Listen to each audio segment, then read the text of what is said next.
Good morning. Buenos días, mis amigos. Uh, yeah, I'm expecting Mr. Scotto to be here soon. He's usually, well, I don't know. That's not a usual thing, so I wouldn't know. He's been here on time sometimes, and he's been here a little late sometimes, so I don't know what he's doing exactly right now, but he'll be along his way. We'll have Mr. Scotto here. Hi, who's here? Anybody here? Yeah, I can't tell because I know I got a number two up there, but there might be nobody. There might be more than two, or there might be less than two. I don't know. Okay, I'm not gonna guess. I'm just gonna pretend like if you are there, you're not like that, or what's going on. Oh, that's better. Hey, you. Hello, how are you doing, Mr. Jerry of the Forgiven Variety? Is there any other kind? um, I'm right here. Just I was what was I doing? I was just I'm kind of like in the what do you call it? That I regret being hungry and I regret eating everything that I did right now. I'm like, Do that. oh, I was having problems, man. I don't know what happened today with my card and regular old DoorDash because I never had problems with DoorDash. And so I ordered something early on, like as early as I first called you. And I'm like, what's going on here? Like I've been taking so long. And I called them up and I'm all like, hey, you guys haven't even approved the order yet? What's going on? And they're like, there's something wrong with your card. I'm like, what's wrong with my card? Like, we don't know. Like, what do you mean you don't know? I'm like, hang on. And I go look and my card is just like not doing nothing. It's not. It, it's funny because I have a balance, but it's not letting me pay a thing. Like nothing's getting paid, and I'm like, what's going on here? So I sent an email and everything. I haven't got no word back, so I had to. Could you believe this? I had to buy a gift card inside of an app in order to buy food. Could you believe that? Say that again. You have to do what? I had to buy a gift card inside of the app in order to buy food. That's crazy. Yeah, but my card is not using itself. I don't know what the hell is going on. It's weird. I have everything set up by Google. You know what I think it is? You know, I took a dumb I don't even know why I did this. They gave me like a free trial for Google One. Hmm. Have you heard of that? I haven't. I have an Apple. I'm an Apple device person. I'm on the other side No. of the fence. I might as well be speaking Spanish. But I will tell you, I seem to have this effect on people. Like, people will call me, oh, I'm having this little problem doing this and this. And they somehow talk through the problem. And dude, I'm literally just sitting here not saying a word. And they would talk through the problem, like, oh my gosh, I figured out my problem. Thank you. And I'm like, okay, hey, glad to be of service. So it's just, Yeah, I just did exactly that. yeah, no. Well, I mean, I want like I guess I can explain it to you because you don't have Android. It's like it's basically like I'm living in Russia and you're living in the United States. Yeah, that's kind of how it is. Yeah, Android is Russia. Hey, what's up, Liam? Is that Liam? Is that how you say that? Ian Smith, Ian Smith Obey. Am I saying that right? Yeah, is that an I or an L, right? Is that right? I'm like, huh? I know it's not lion because the I would come before the O. I think one of us is bound to be right and one of us is bound to be wrong, Jerry, because I think we both said it different ways. I do know a lot of El Bays. I've met a lot of El Bays in the past 3 years. So are you from that same group? I can't imagine how. Nice. Ian, Ian, thank you. Ian or Land. Okay, so it's Land. It's Land. Yeah. It's an I, it's a capital I. Oh, that's a capital I. Oh, right. Okay, so there's not an L. Yeah, I kind of think about like in school, I wish it still had that little bracket at the top and the bottom so you could tell an I from an L. Right? Oh my gosh, that would be so perfect. Well, I'll go back Hey, to what are you quiet for? Don't be quiet. I want you to be making noise all the time, Scotto, okay? bed. So, what exactly did you have in mind for us? Because guys, this first hour is for Scotto, right? So, we're basically going to be playing his rabbit hole game. Me, I am. So let's give me a minute here. I am going to look and see what I can find for you because I saved something specifically for you. Oh, thank you. Now I was like, oh, you're gonna love this. Did you? I forgot to ask you to if you could share it on the Discord and everything because right right now I'm just like me and Discord are we're just not having it. Like I don't know, we're just not having the good connection or something. You mean like the link for this one? Not the. I'm just talking about the regular sharing, the sharing out of the videos. Oh yeah, Are you there? yeah, I'm here. Okay, cool. Thank you. I'm not saying that you should have or that you have to or anything. I'm just saying that like I forgot to ask you to do that.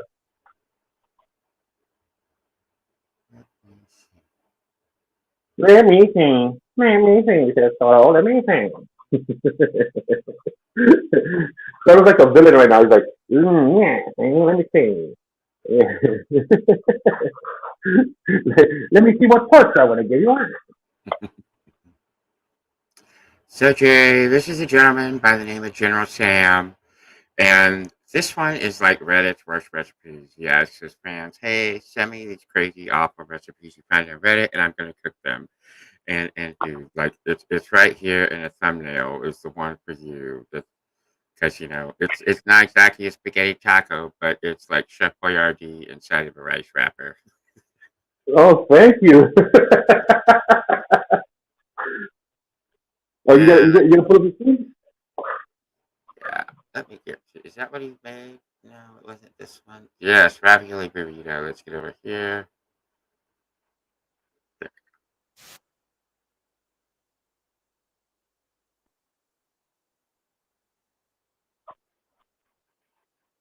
Did you put up the screen? Can you hear, by the way? I right now. I heard you right now. Hang on one second. Okay. Let me turn it Okay, up there just we a go. bit. Like all the Okay. ingredients. All right, it's just packaged weird.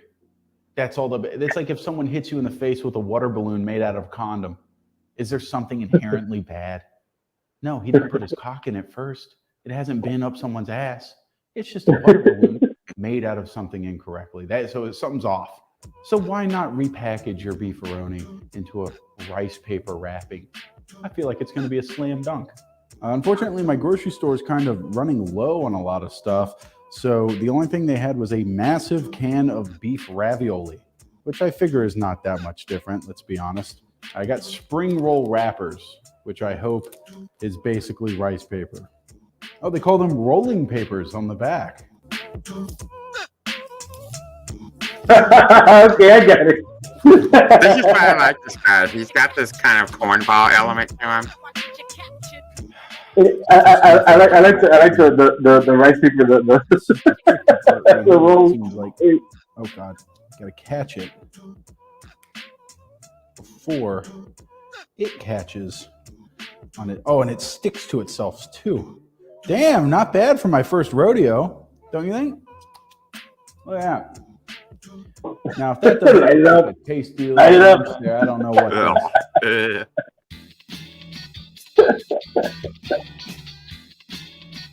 Oh, and it that's what's up. This one's, I told you, dude, it's gonna be better the second time. This one is freaking perfect. That thing might even be watertight. What's that? You want soup, but you don't have you didn't want to bring the bowl, the ladle, the thermos full. Just bring this shit on the go, baby. Your friends never expect you to pull ravioli out of your pocket. Feels like a dead rat or something that's hairless. Like this feels like grandma's skin. That guy And has so been when you cooking too bite many dead into rats. it, He should not know you feel what a like dead you're rat just feels biting like. into like a recently dead, uncooked creature. You should not be knowing what a dead uncooked creature feels like.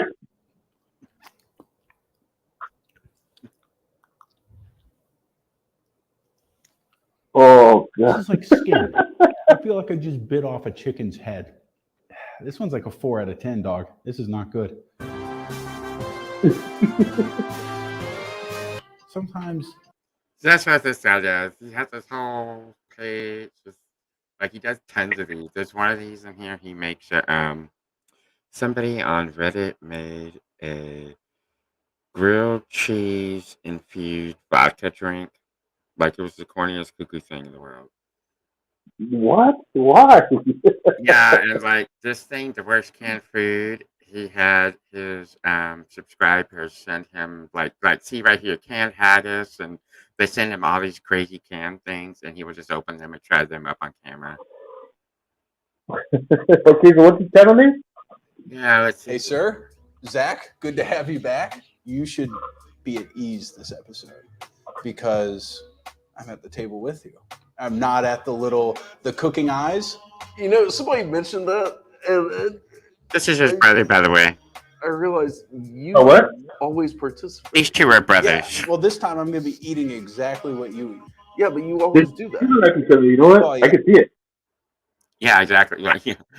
So not exactly. Yeah, one of them definitely. I was seeing. I think he's older. Yeah, and like he's the younger. You think I was being sarcastic at that? I'm not being sarcastic. I can see the family resemblance. I cannot at all. But that's just. Well, okay. Look. Take it out. Just in your mind, get your photo editor out. All right, in your mind, okay. Now take off the beard, and just like drag it to him, to the guy with no beard, and like take off the top of the head and flip them, and they fit exactly right, and they'll be like almost the same exact body, except he has kind of his arms crossed. If you didn't have his arms crossed and you put them down, they have almost the exact same body type. I can see it. And I could kind of see now they kind of have something around the same nose. Yeah. Right. Yeah, I mean, the problem, what should have you concerned is I have no regard for what goes in this fucking mouth. No, I know. Yeah, you're a garbage can. This mouth has seen things that would make you shrivel up Yeah. and die. So first Oh, I things just thought I was first, subtle. wild burgundy snails. This is escargot. Motherfucker. This is international cuisine. I don't have a puke bucket, by the way. You don't need one. Ooh, got a little handful of juice there, snail juice. You know it's good when you can't tell if they're mushrooms or snails. That looks like a can of fucking shrooms, doesn't it? Oh, whew. The Did he stench. snail? I can't wait to puke all over your table. Okay, I'll get you a goddamn puke bucket. Jesus Christ. I'm dead. I'm fucking green already. Are I'm gonna. those really snails, Scotto? Yeah, these I'm gonna be are honest real with you. snails. I ate a big breakfast and then I had a protein Ooh. shake. And What's up? looking at How you doing, these pal? has me. Oh, come on, dude! What was that? It's I down didn't your even try beard. We anything haven't even yet. started yet. Oh no, man! To be Dude, honest I with you, my could not. brother hates eating this horrible food, so I got to pay him to do it. And in order to get the money to pay him, I got HelloFresh sponsoring this Yeah, video. well, okay, so To there the we go. torture. So I didn't really forgot do that we were doing this today. I'm and I sorry, buddy. promised my I'm not kid that I monetized. would the Waffle House. I just ate like a huge fucking breakfast. How do you do partial pukes? When I puke, it's the whole Oh no. thing. You're just like, I just want to puke a thimbleful. Yeah. Just a little. Ah. Just a snail's worth. Yeah. I have to make room. I know. You know what? There's two Yes, causes real make quick. room for the- Oh, dude, There's two incidents. Scotto. dude. Yeah. Are you a projectile, or are you like that other dude, like throw it up a little bit? Because I find that weird.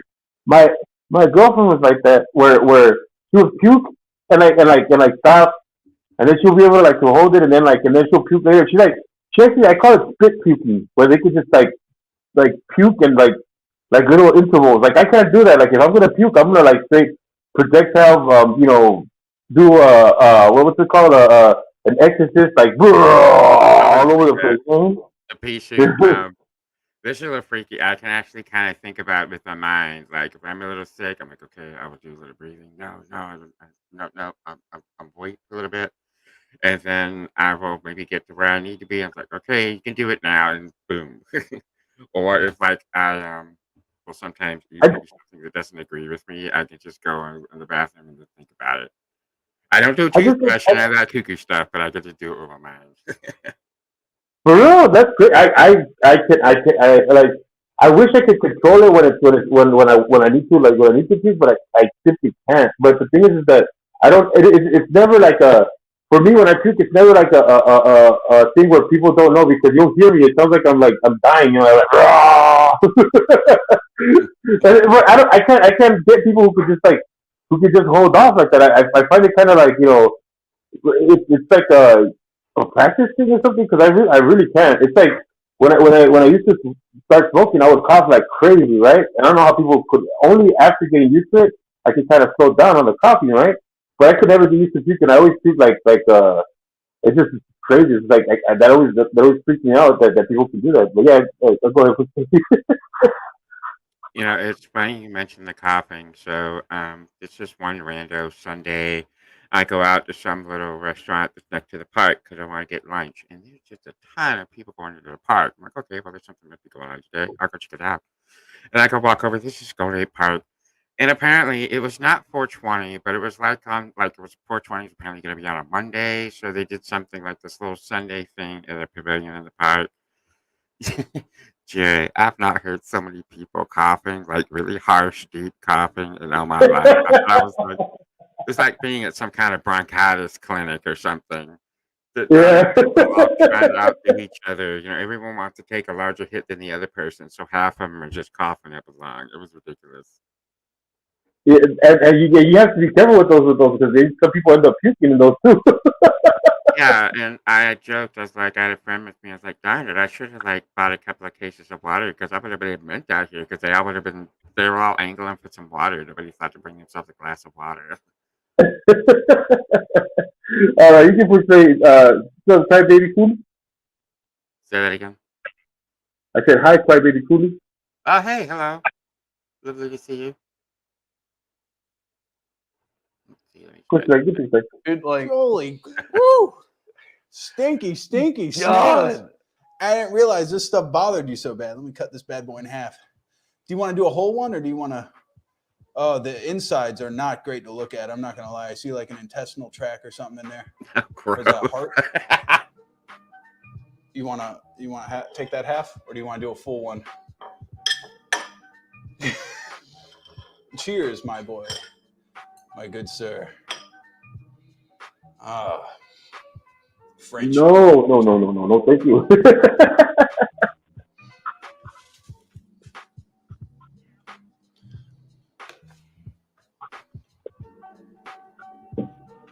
Oh boy.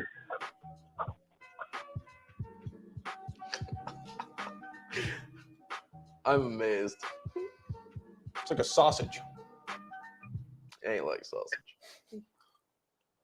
It's like it's very much like a sausage. Yeah, tastes like sausage. Sure. I swear to God, eat that fucking thing. Tell me that doesn't taste like sausage. Dude, I just watched All Quiet on the Western Front, right? It's a World War I movie. Oh, yeah. And I like look over at you and I'm just like, it tastes like sausage. And you got the 1,000-yard stare, dude. You're just like, the next one. The next one is weird, but not as Visually, not as otherworldly as eating bug off the floor. Like this is. This Hey, is this your is Lion Pete. moment How from you Lion doing? King when he goes eats bugs in the woods with that pig and that little rat thing. yeah. Who can what's up? Yeah, this is that moment. Actually, we might need to call her peace officer, rest of your peace now. She won one of the badges in the raffle last night on Only Fried. So, Oh, that's right. Yeah, who goes? That's awesome. Congratulations. Doesn't stink so OTH is a symptomatic puker. You're like my brother. Snails. They're dirt things. I don't know. And then that crucial moment where you Just that- shit or you get off the pot. And you've lost your opportunity. Stay uncultured, you bitch. Now that I got it freshed up with a little bit of that snail juice. Oh, no. Gotta have the other side too. Ooh. little bit of a Did you drink the cartilage juice? crunch there. I'm sure that's its eyeballs. Its eye They were stalks. cooked I in feel like I just brandy ate or burgundy, I Slurm believe. McKenzie. Wine. Remember from Futurama? I'm tired of partying. I don't know. I'm just like I hope I I'm didn't eat shocked. Slurm McKenzie. Where would you find that kind of stuff? These people sent it to him. What is the next one? Oh my goodness. Ranch dressing flavored soda. What? Cosmonaut space food, which I'm assuming is like a really old, like, say food that they want, like, said was supposed to go up to space 20 years ago. Like, people do Oh those my goodness! MREs. What's this? Yeah, I hear that those aren't as bad because they really are well preserved. I've actually what was it I'm trying to remember what I was watching that they were showing some those what are they called in the military terms the rations, what are they called, the oh man, where are my military people, what are they called, the IEDs or something like that, I forget. I think that's it. You know what Because I I'm am talking about? on a blank too. Yeah, I think you got it. Yes. uh, oh yeah, I have plenty of those at OTA. um what was I saying? Oh, right. So I was watching some military thing where they brought out a bunch of those, and they had some from World War II, and they opened them up, and it was like everything was pretty much well preserved, like as far as like the can, like the peaches, like the canned peaches, the can they had a canned like broccoli, but the things that went bad were like canned meat, like beef and stuff like that. Like that's the stuff that went bad, but everything else that was like food related kind of made it. I'm like, from World War II, that's dang. I was like, that's good stuff. And to answer your question, OTA, I have this odd thing. When I was a kid, I would eat cherry tomatoes like crazy. I would just pop them in my mouth like they were candy. But nowadays, I can't. For some reason, I can just tolerate eating like 1 or 2 bites of a raw tomato, and it's just not my thing. Yeah, and my thing is cucumber. When I was a kid, and I'm talking about really young, like 5 years old. Um, it used to be a treat for us to get like sliced cucumber with lemon and chili and everything. And we used to eat it like that, like all the time. Sometime around my teenage years, it became a visceral, like I cannot have cucumber, like anything cucumber tasting, like it like it throws me into fits for whatever reason. I have no idea why. It just started happening, and ever since then I can't even like smelling cucumber, like say when somebody messes up and puts cucumber like in a sandwich or something. If I smell it in there, it's like you ruined the sandwich for me. You just completely ruined the sandwich for me. I cannot eat anything cucumber. Uh, you can't eat nothing at all that has like any cucumber in it at all.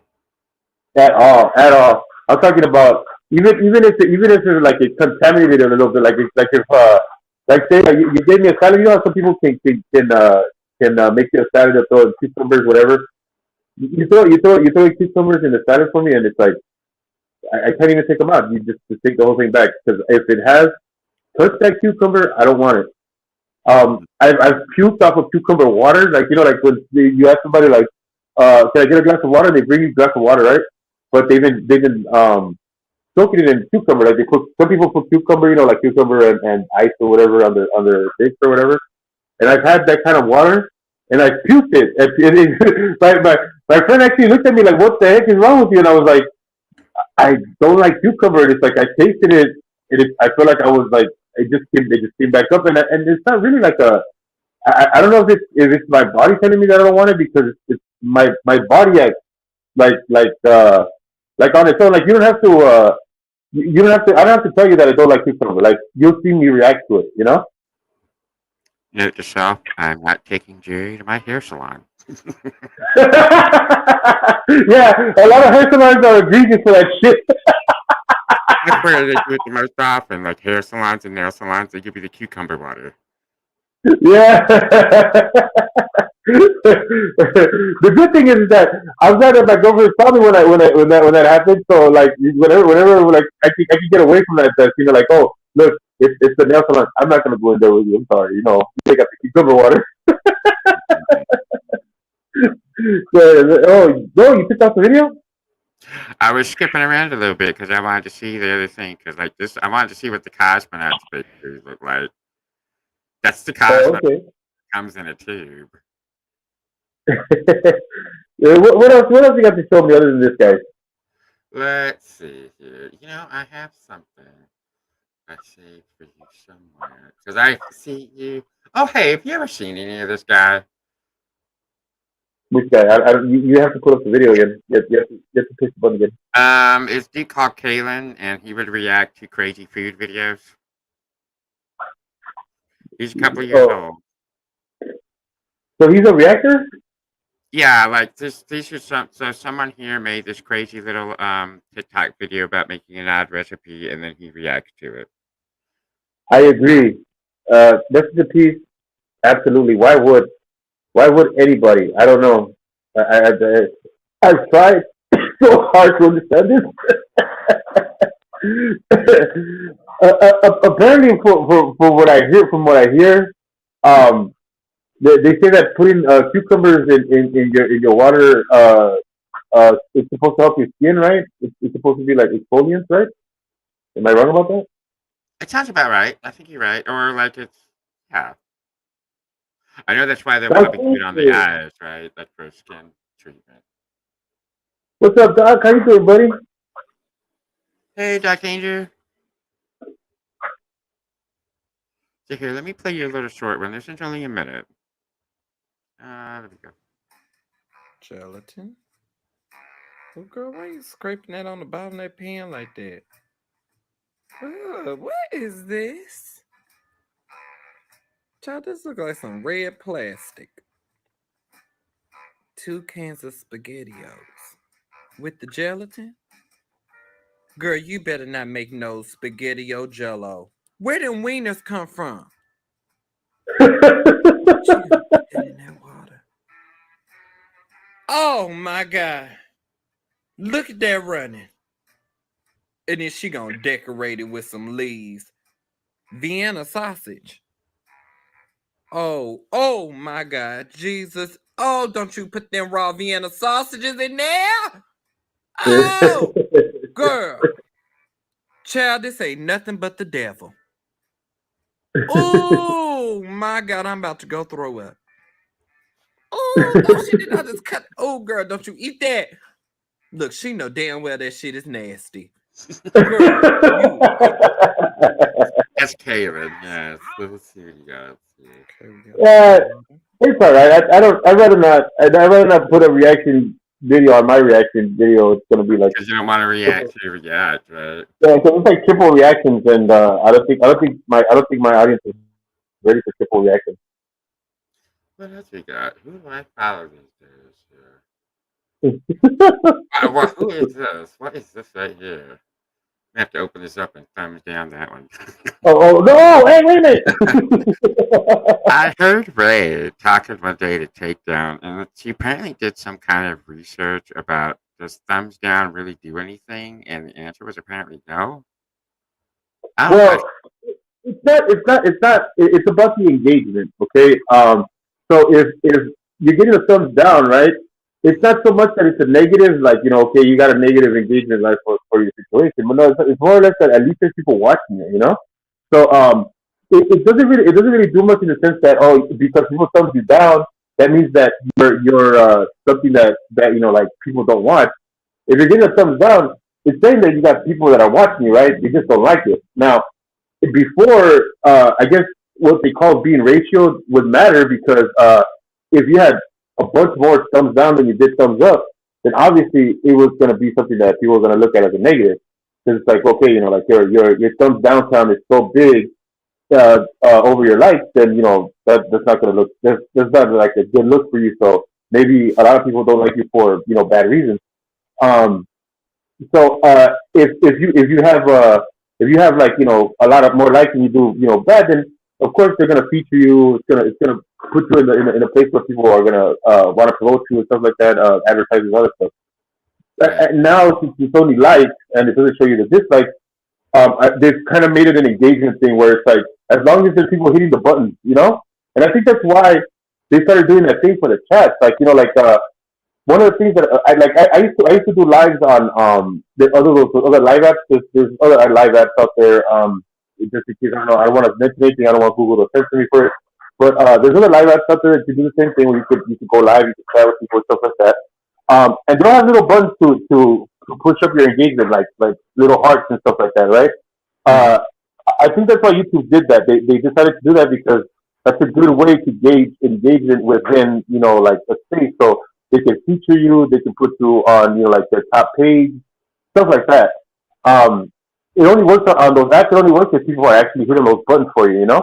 So I'm guessing that's why they're going into that system because before YouTube used to go off the like and dislike uh, um, buttons, and so that's my that's just my opinion. I don't take it as fact because I'm going off of my experiences through all the different like apps that I've used, all the different platforms. So that's pretty much all I know. I have no idea if it's true or not. I could be wrong. I could be completely And wrong. you're sticking to it. Yeah. What else we got here, Scotto? Well, this is my usual good one. I always check Fun Time because they have some of those crazy little shorts in here. They did one 6 hours ago, so let's see what we got.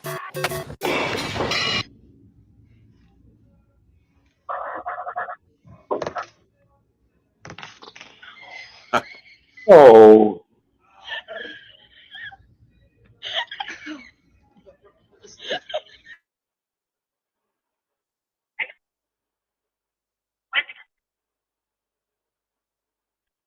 You still have juice. I still got some juice. Oh my god. Wow. Oh my god. Oh my god. Oh my god. Relax, Mom. Ooh. He won't get in under the floor.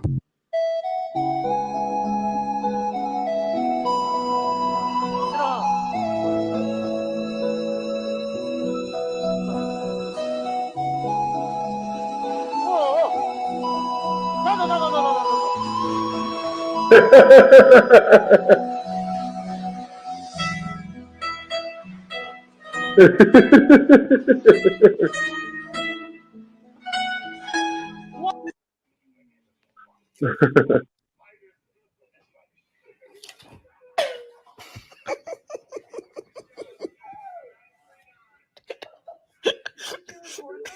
Hey, what's up, bro? What you been on? Where you work at now? Oh man, you know I'm executive marketing promoter for a 4,500 company.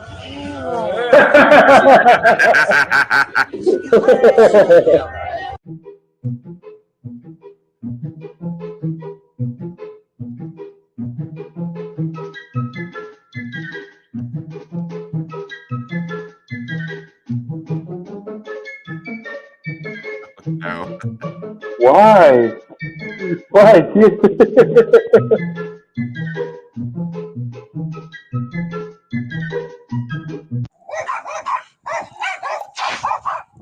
Oh.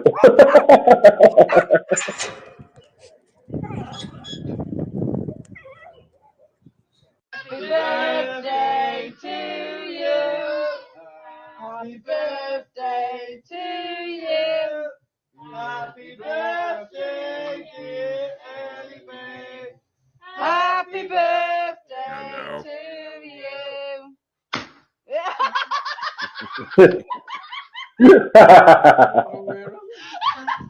Not something you want to play around with.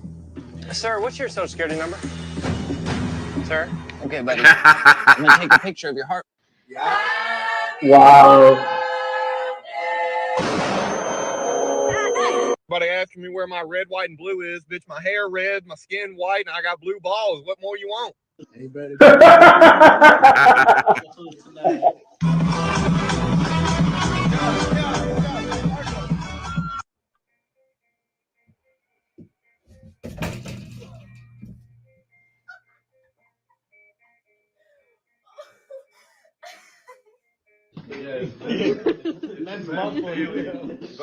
They all melted together. So I kind of just figure out like what 2 pills would be, and I'm just kind of like And then, yeah, that's how I do it. Hey, Pokey, how's it going, buddy? Some days it's a little more, some days it's a little less, but like, if I get 90 days Hey, out of Pokey. it, it looks like a scab. Then boom. And then it just sloops right back in. Det går formiddag alle sammen. Velkommen ombord. Du er kaptein. Da er vi på plass, så vi er helt klare i cockpit. No, when the cat turns its butt to you, he wants you to lick his ass to show his friendship with you.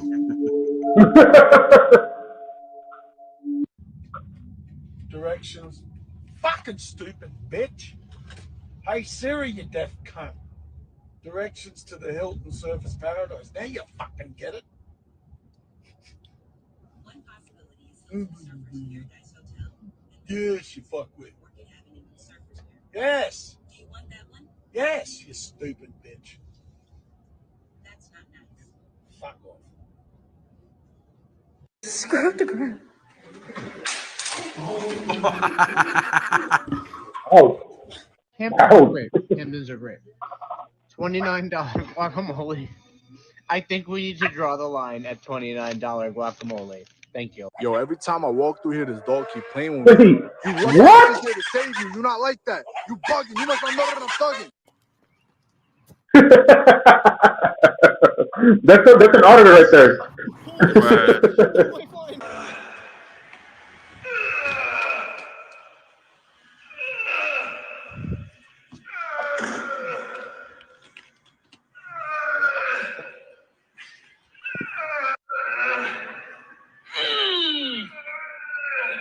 My girlfriend had to do Oh my so God. hard and we congratulate her when she was finished.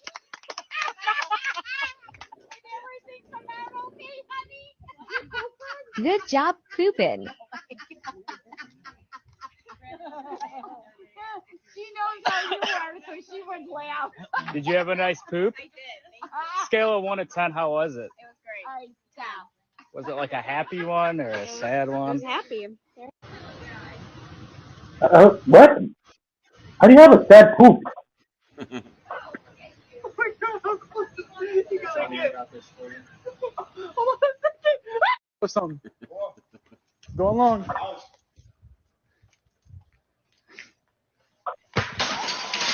Ooh. And you know what they say, if you're good at bowling, then you can't get women. I fucking suck at bowling.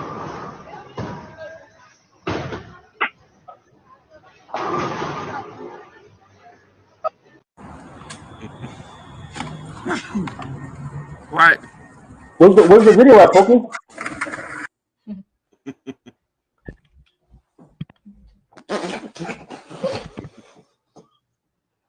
The hot girls coming out, pop y'all shit. Work out. Show me You got the link, Pokey? Yeah. That's good. Fuck. No, you little bitch.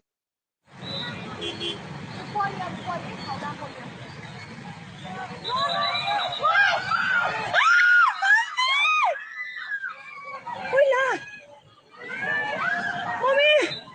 What is it? Mommy! Wow,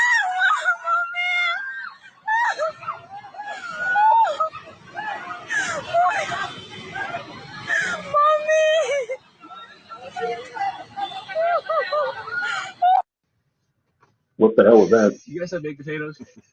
Driving on a sandbar.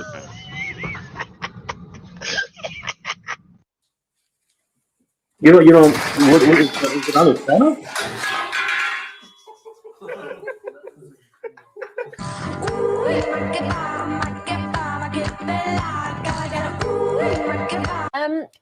This is you as an all-American and a big opportunity for you in Hollywood. You must have had to beat off a lot of American men to get this part. Oh my God. Why does that make you giggle? Did you not have to beat them off? You actually got the role. Imagine there was quite a few men up for the role as well.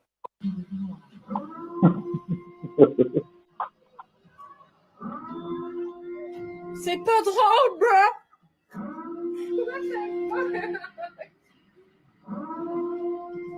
No. I know we can go to Wranglers, of course, but I was just saying if you had if you had the original link, because it's not that I wouldn't mind going to Wranglers. It's that I'm pretty sure he paused it and commented over it and stuff like that. So if we're gonna check it out, I want to check it out like I want to check out the original so we can pause it whenever we want. Do your own commentary.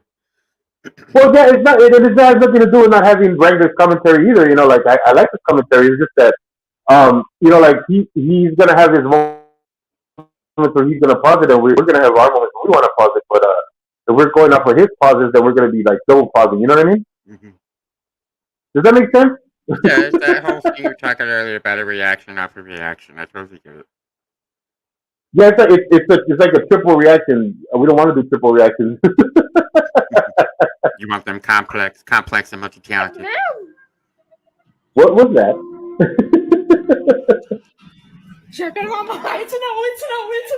So in Britain, you guys drive on the left side of the street? That sure is peculiar. When at least our schools are not a showing gallery, mate! So what you call chips, we call French fries. Wow, that is wild. Funny you would say that, coming from the guy whose children are getting slaughtered in school. What do you call cigarettes? Ooh, we couldn't use that word for cigarettes. No, that wouldn't really fly here. You can't Okay, we get. Yeah, that's the last one of the thing. And also, I will say sometimes they put some in here that are like hits and misses. I have something funny for you. This is pretty good. I think I showed it around. There we go. What's going on in the wonderful world of crackheads this morning? Oh my God. Oh, okay. You're going to try to pick the whole fridge up. You don't want no help. You don't want somebody to get on the other side. You're just going, okay. Crackhead strength is, where is you at when I need help moving? Always find you a crackhead to help you move because they cheap and they do stuff like this. He going to get on he getting on the bike with the whole fridge on it. Crackhead strength is real. He riding the bike with the fridge.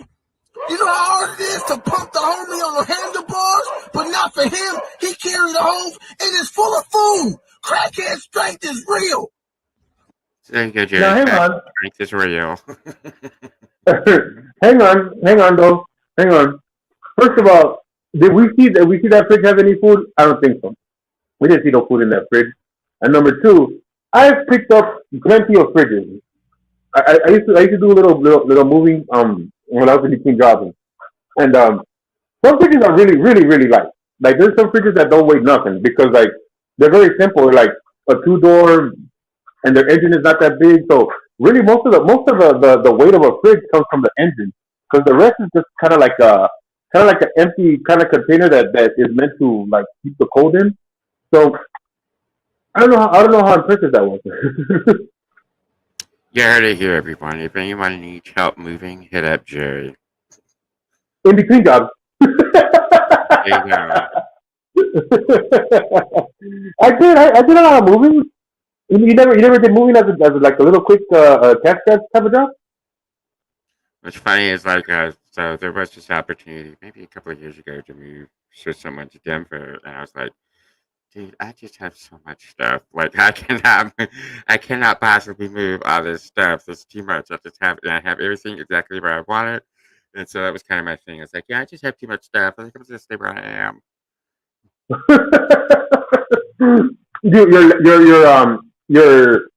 Your possessions keep you landlocked. A little bit in a way, right? Homebound. You never hired a mover?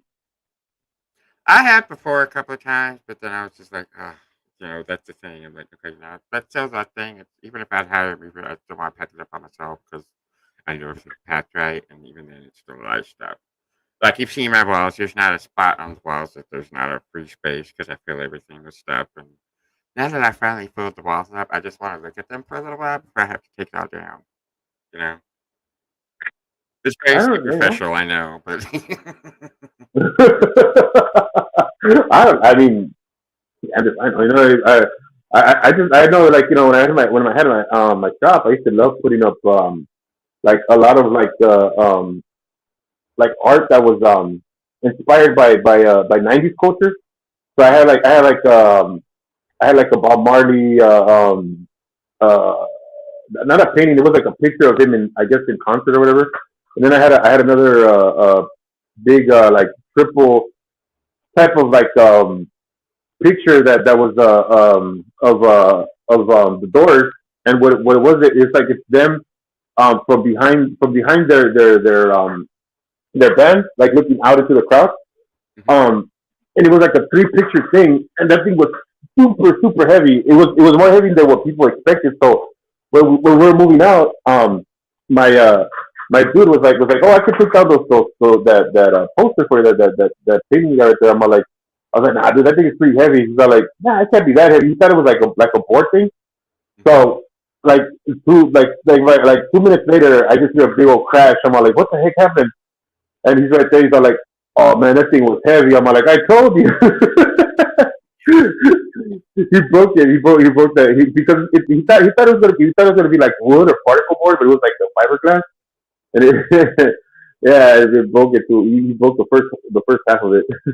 Oopsie. I was tired. That was a very expensive thing. Anyway, I'm waiting for Pokey. I don't know if you send me the video so you can put it up here. Because since I'm like since he I'm in a DMA type of vendetta type of move too because of what he did to Crow and Hezekiah and everybody trying to strike everybody, trying to get everybody to get censored here. Nothing yet, Pokey. Send it, Pokey. I think I found the original Josh video. So let The original Josh video? The one that like Wrangler did premiere maybe about maybe 2 hours ago, and I think I found the original. So let me go pull that one up. Okay, yeah, do that. Because that's what you wanted, right? With the original. Yeah, I want the original. Yeah, I don't want anybody's commentary over it. Yeah, not that I don't want anybody's commentary over it. I mean, gosh, if the guys want to come in here and like commentate on it, I love that.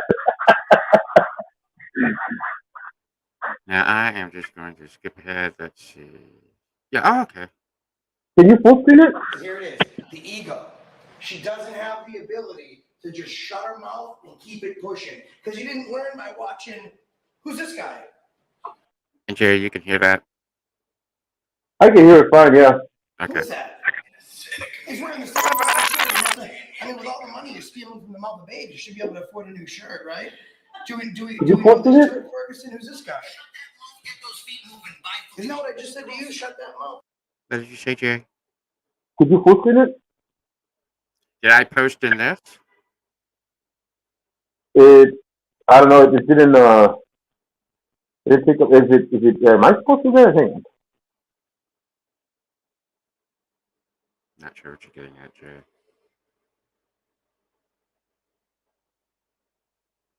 All right, go ahead. Okay. Keep those feet moving. I don't have to do anything. You do. You work for the people. No. You don't. And that's what the other guy said. You don't work for the people. Listen. You're drowning. He doesn't. It's so shallow and you're still drowning. I'm sorry. What? I am a Canadian. No, I am a Canadian, and I will not be spoken to that.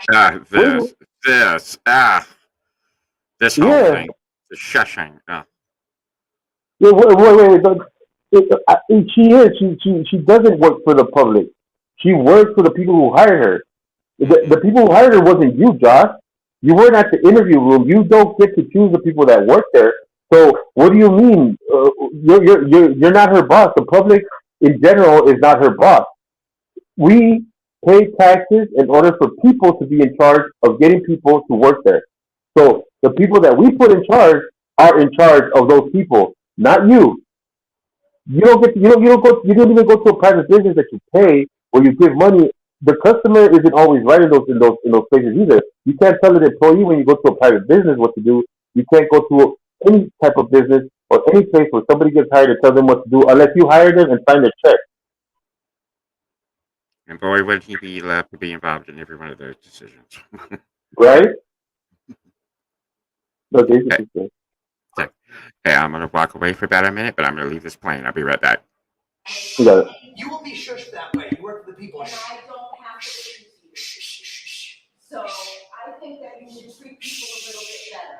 We do our best to treat. How could I treat them better? Do you think I could take $126 from a broke mom with 6 kids splitting a cheeseburger? That's the lean in. He's telling me you look like an asshole. You should beat it. Bye now. I can tell you a lot of things. Well, why don't you do it? I'd love to hear it. If you like that job and that stupid desk you sit behind, I suggest you open that stupid mouth and say some more stupid things. I suggest Because you can say Why whatever. would they fire her? Why would they fire her? Why would they fire her? Because she's talking back to you? There's no reason why she should be respectful to you. You have shown her no respect. You have treated her like a terrible. And she didn't deserve none of that. Why would they fire her? I would get upset if they fired her. Why would they fire her? For you, Todd? You're nothing. You're not worth it. Why would anybody fire her? Right, and like he was just disrespectful to her right off the bat, right? That's so ridiculous. Like I'm over here yelling at and talking crap to somebody, but they're gonna fire that person. Like that's not how that shit works. This is the thing. This is the thing about I hate a lot about these people that do these stupid videos, like these stupid TikTok videos, these stupid 30-second, 1-minute videos where they're getting at somebody and they see like an employee going crazy and they see somebody going off. One thing everybody needs to remember about working in any kind of service industry, whether it be your municipality or whether it be a private business, it's not personal. It's never personal.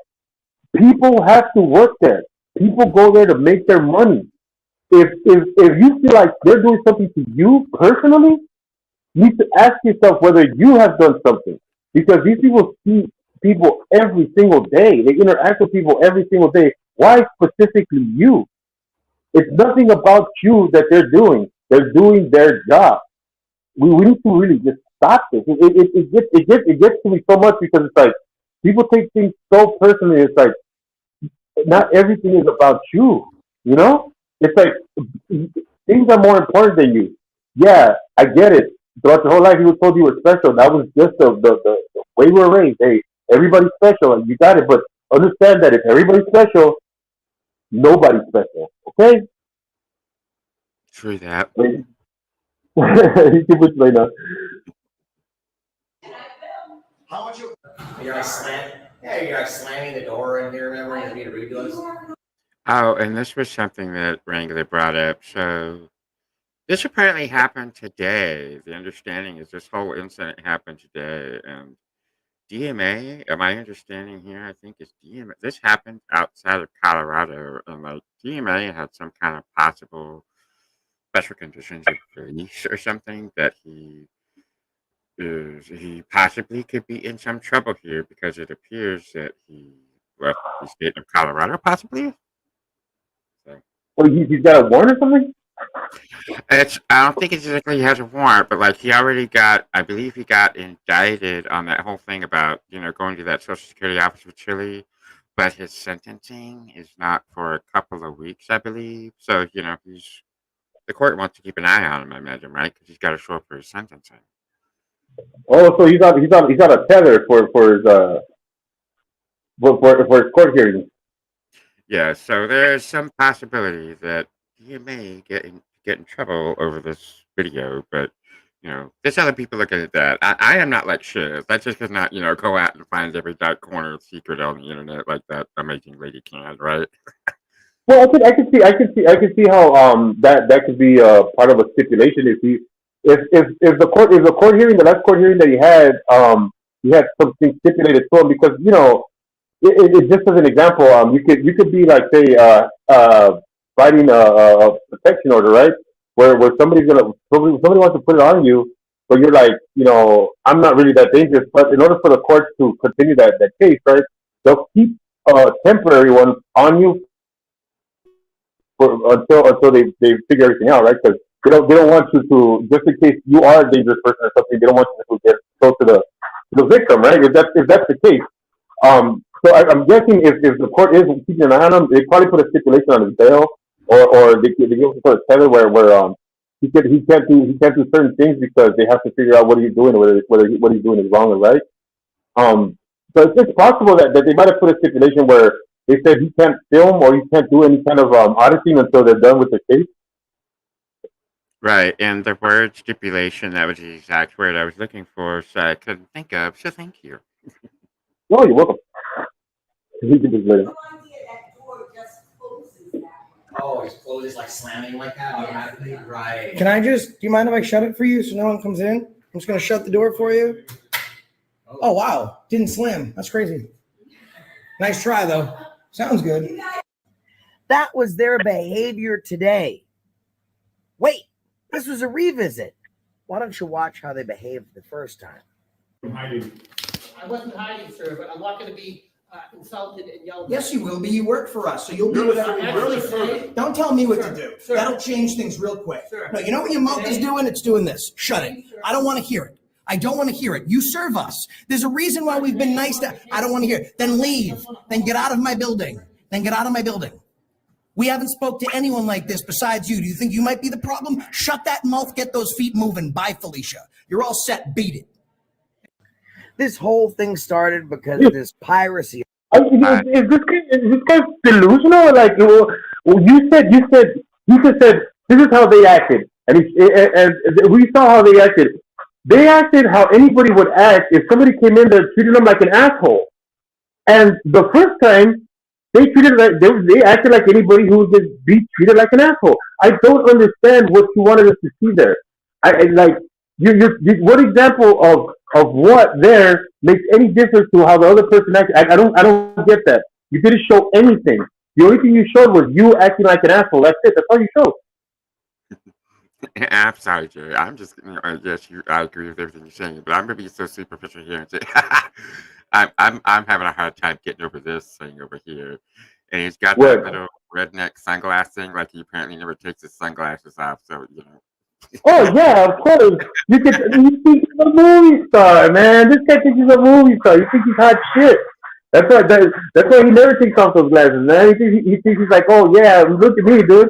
I'm over here doing the I don't know, man. This is ridiculous. I think it's so dumb. I think it's so dumb when these guys do stuff like that, where they you know, some of them will repeat like something that somebody said, or they'll slow down something that is being said because to them it's like, oh, this is your gotcha moment, but it's like that's not a gotcha moment at all. Like you haven't done anything to show that you're proving your point or that you're proving your point. All you're doing is slowing down the speech or making it seem like you caught something, but no, you haven't. You haven't caught anything.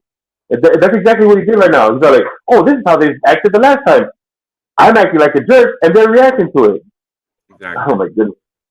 And it was funny. I don't know if you saw me, like maybe about a minute and a half ago, you started talking. I'm literally doing this thing. I'm trying to drop through and find at least some decent stop point where he didn't look horrible. And see, like, I can't find one. Oh, ooh, what you waiting for there? Yeah, what is he waiting for there? I'm gonna screenshot that right quick. There we go. I'm gonna put that in my sharing one cheeseburger. They had no money. They had nothing in a city with very low income. And even though they had the ability to forgive some of these tickets, they decided that their money and their salary was more important. So after the mayor's chief of staff informed us that the behavior was unacceptable and they were going to do something about it, this is how they behave. Obviously, the employees in the city of Lynn, Massachusetts at the Lynn City Hall not only have no respect for the people, but they have no respect for their leadership. That needs to change. Enjoy the whole video. Subscribe to Denver Metro Audits, Sweet Tea Audits, and Banana Rana, and that's the reason I stopped you today. What's going on, guys? I'm with Sweet Tea and DMA. We're at the Lynn City Hall. I'm not going to be rolling for most of the. There, that right there, Jerry. She's blowing a kiss to you. That was all for you, Jerry.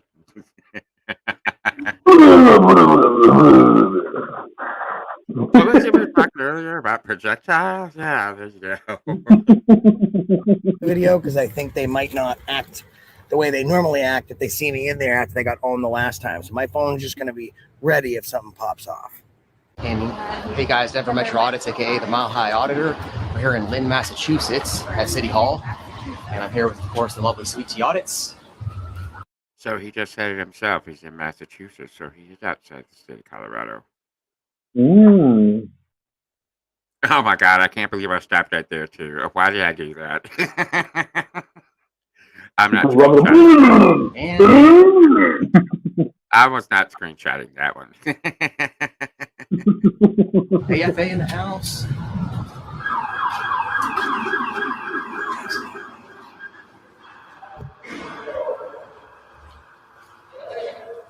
The Veterans Affairs Office, as soon as you take this right, is going to be on the wall. That's where the fun place is. Right. Veterans Affairs, the Veterans Office can go with legal film.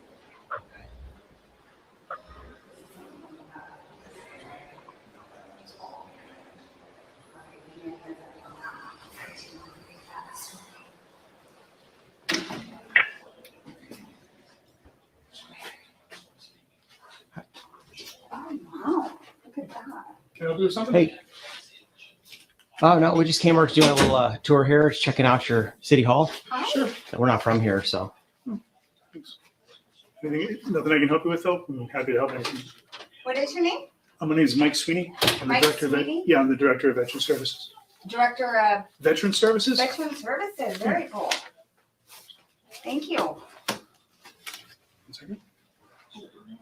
Okay. What the fuck? Hard-hitting journalism right there, right? Right? USA. Look at the little military nutcracker. That's super cute. Oh, look at the one over here too. They got a girl and a boy. Yeah, I like it. That's cute. Great. Now, what do you want? Oh, okay. Okay, you done there? All right, what's your name? Do you got a business card we could take with us? You know what?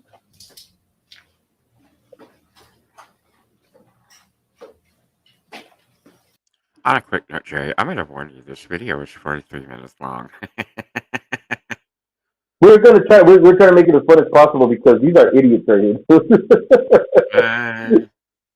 Yeah, let's pop just a bit. Okay, here they are in the hallway. So they finally left that room, right? Because that was ridiculous. Like, what are you doing? Yeah, exactly. There's nothing really in there. So we got Mike Sweeney. Mike Sweeney, super nice. They might all be, I mean, like, but if this guy denies anything, I already. Who are you looking for? Like, no, that wasn't me. I'll just start playing. I'll hand it off. Okay, now we're talking. You can do anything you want, but that takes you off. It's Linda. Yeah, that's the one we want to go to. That's kind of annoying too. People who wear those types of shirts, like like I can understand. I can understand if it was like like a beach town or something. You know what I mean? Like one of those places. Like if you go to Venice Beach, right over here in LA. If you go to Venice Beach, there are some like parts of Venice where you get kind of used to people wearing like beach wear, right? Because it's right there. So even though there's like the city hall, that you'll see some people like still wearing like their beach wear around city hall. But it's so annoying when you see people like that when they're in like in professional settings. I get it. Not everybody has the best clothes to wear or whatever, but at minimum, you should be wearing a t-shirt going into those places. Nobody needs to know whether you put deodorant on during the day. Nobody wants to see your tattoos. Nobody thinks you're cool. You know what I mean? Like, wear a regular shirt. Exactly. So, Jay, courtesy of Society Red, I have some breaking news. Apparently, DirectD is doing a live right now, and he's chatting with PayPal Patty. Does that sound like you want to see that, and we'll come back to this later on? We got all the time in the world. Let's check it out. Alrighty, let's go there. Thank you, Society Red, by the way. Open it up to questions for a few minutes. I'm happy to answer.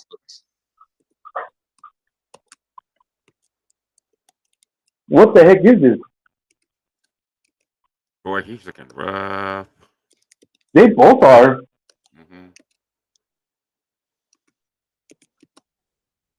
Is this Yeah, I know. like Heather, I'm fucking. I want to go do something. No, that Jay. Run over to the border real quick. Is that a black eye? Right there, you mean? Look at his left Oh, eye. got any questions for him? Oh, well, his eye left. Or our left or his right. This one, I think it was. Did it say in here who was the guest? Does it say he was chatted? Let me go up in here and find it. I think it said it was PayPal Patty. Yeah, no, I know that's people petty, but I think Direct D has a black eye. Like this one right here. I wonder if that. I think kind of doesn't look like it, but I wonder if he's just in some place that just kind of has horrible shading. Just the one right here, right? Well, look at the other eye. Look at the other eye. Ah, this right here. Yeah. Ah, because it does kind of look a little swollen. Well, I guess he's got one. Yeah. On the Brady Lee. Yeah, no. Ask him questions about his story. Who Christ. Yeah, if you don't mind, Chris, I'd really love to take questions. There you Like go. I said, if you don't mind. Yeah, go ahead, That's man. people petty, by the way. He looks terrible. I'm running on fumes right now. He does. Are you suing? There, Heather asked you a question. Are you suing? So, Heather, the unfortunate aspect is before you take a polygraph exam, you have to sign a paper. There it is. This guy, I think. That's who it is. It's on the left. Some guy named Dan Caputo, I believe. Is that it? What's his name? Dan Caputo. Oh, okay, so it's not people petty. Doesn't look like it. I'm making this video is so that basically, like I told Chris in private, that creeps like Dan Caputo, they are the very definition of the word thug. And so basically, I want to do this to say, you know, if you want to be a pervert, if you want to be a creep, you know, it's not going to stay in the shadows. You have to come out and you got to put your face, you got to put your name behind it. So I haven't ruled out a lawsuit, but Say that again, Jay. I said, why was this guy putting cameras in people's faces or something? What are you talking about? Do you know anything about this story or not? Not really. I assume this guy is probably, maybe directly just needed a little attention. Is asking some guy about his possible, warrant that's out for him. And again, I don't know how I seem to do this. Every time I pause somewhere, I get people that have these really unique thumbnails. That's hilarious. He looks like he could be troll. He looks like he could be the troll mafia. Part of the troll's avatar. I just screenshotted it too, so maybe I'll send it to Josh and Nicole someday if they need it. That's crazy. unfortunately, I don't think a lawsuit would go very far, but that's one of the reasons I'm making this video. All right. And it tell me this doesn't look like some sort of Middle Eastern conflict going like military video. He kind of does look like it. He's a little out on the field somehow, but he would not have enough respect to serve. Government. Mm-hmm.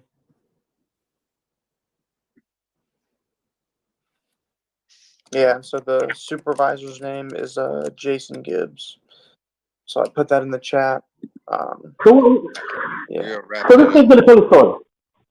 Say that again. This guy's telling the story. This guy, I think so. Yeah. What did he put in the chat? Well, he's lovely. He's just, I've got a special guest. That's great. Put your special guest info down here so we can figure it out. I don't want to watch the whole thing. Yeah, right. Oh my gosh, it's been on for an hour and 20 minutes already. All right, well, we'll try to move it along, but yeah, just let's see where we get started here. I'm guessing it's gonna be something dumb, something about some arrest that's normal that everybody probably goes through, but he thinks that it's retaliation for him. I don't know, some. I can already hear the excuses. Yeah, the whole world is out to get him, right? Yep. Have a good day.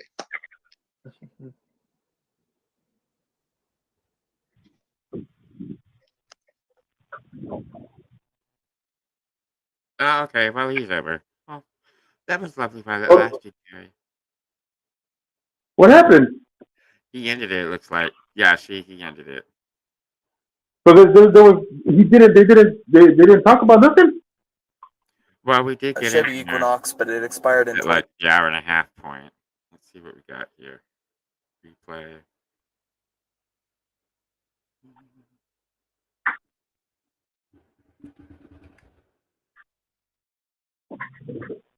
Well, I done. In the chat if we. That's it, right? 44 seconds ago. In Yes. the chat Okay. if we are live and you can see both of us, please. Just a guy having fun. What's up? I think the Ricky has a black eye. I think he has a black eye. I think he tried to cover it.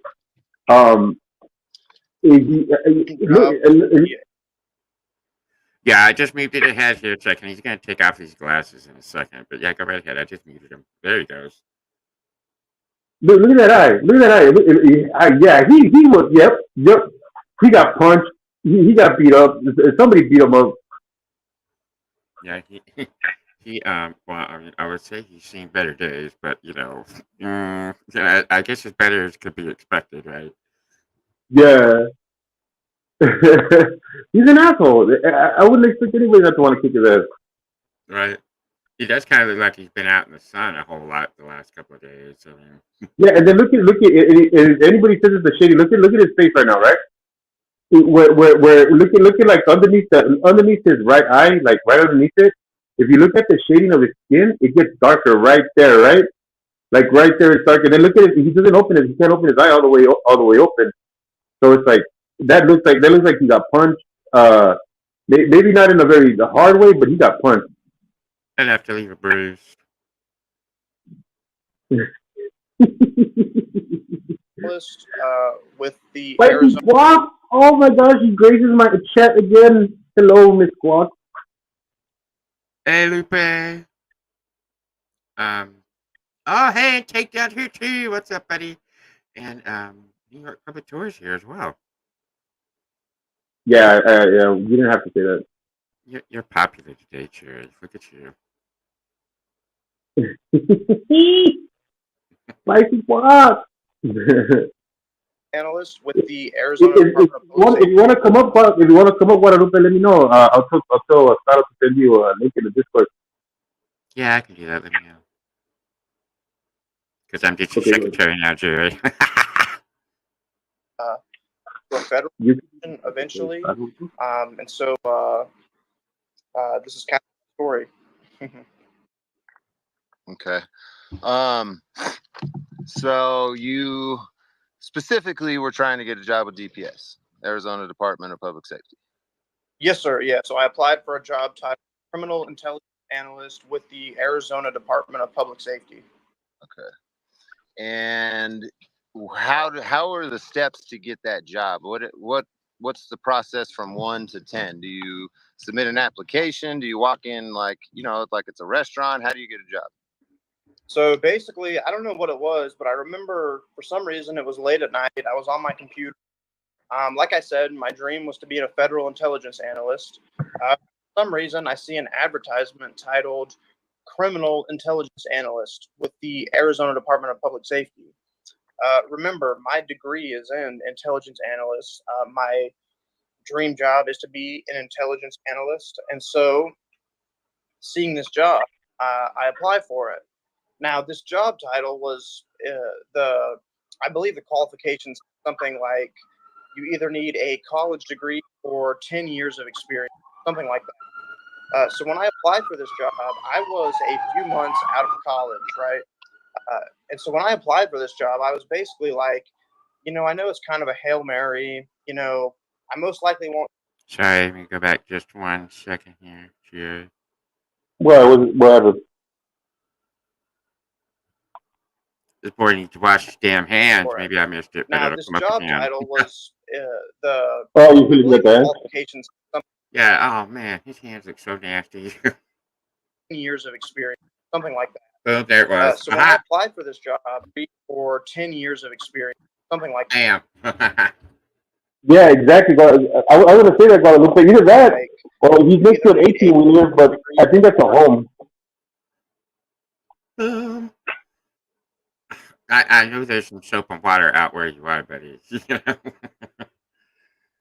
Or hey, if he's hanging around in truck stops, they don't really got soap and water. They got those porta potties. You know what I'm talking about? Like Yeah, they got those squeeze water things. there you go. See, there's options I think available. you know what? Yeah, I think he got punched in the face, Guadalupe, several times. I think his eye is swollen. Um, he looks roughed up. It looks like he probably ran into the wrong one. Yeah, we were talking about over here, like this kind of spot on his eye. Look at that shading, because if it was the say like the shading from like say wherever he's at, you would be able to see the same type of shading like towards like the back of his head and stuff like that. But it looks all pretty much even, and then that little area right there looks darker. Right here. And this just, this kind of this looks a little suspect, but it almost kind of just looks a little bit like dirt, to be honest. He might have just wiped his forehead and done this over here, but not that part right there, maybe. Yeah, no, yeah. He ran into the wrong one. He definitely ran into the wrong one. Lupe, don't be talking to me about no tip. Just a tip. Oh, spicy Need guac. a Always college with degree spicy. for Well, yes, we're awful. 10 years of experience, something like that. So when I applied for this job, I was a few months out of college, right?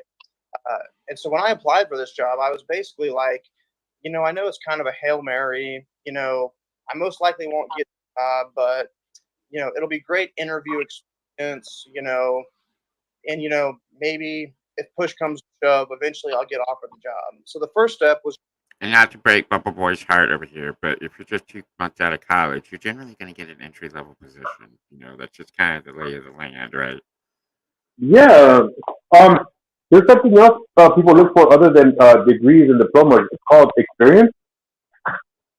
Right.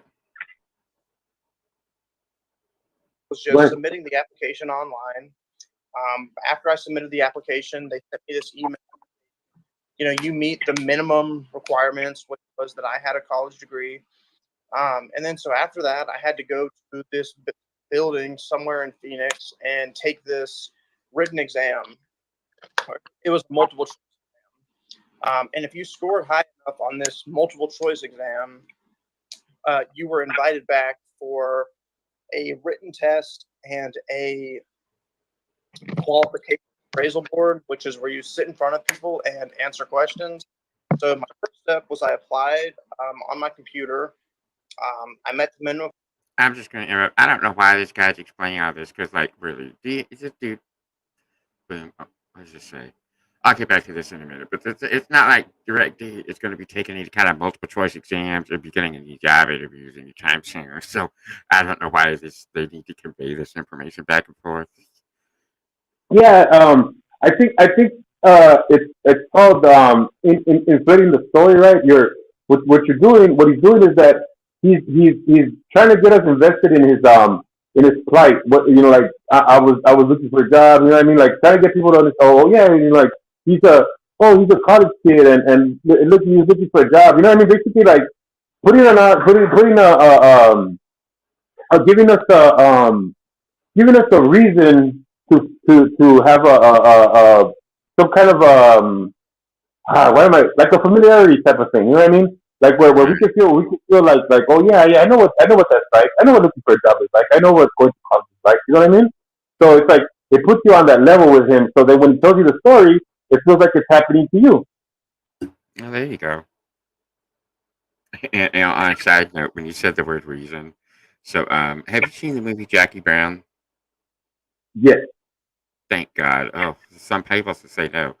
But so it's this toward the end where Jackie steals the money, right? This whole little handoff happens in the mall, and Ordell, who was played by Samuel Jackson, figures out his money's gone, and Robert De Niro's guy says, I'm just trying to give you reasons why your money's gone. Oh, you gonna give me reasons? So that's what I think of whenever somebody says the word reason. That line immediately pops in my head every time.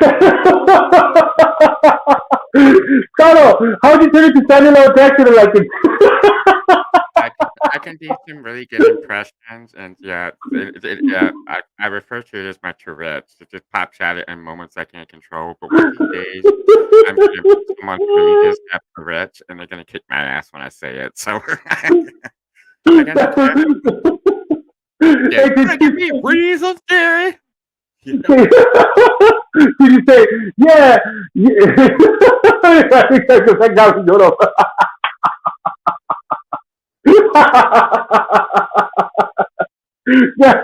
No way. You can give me reasons.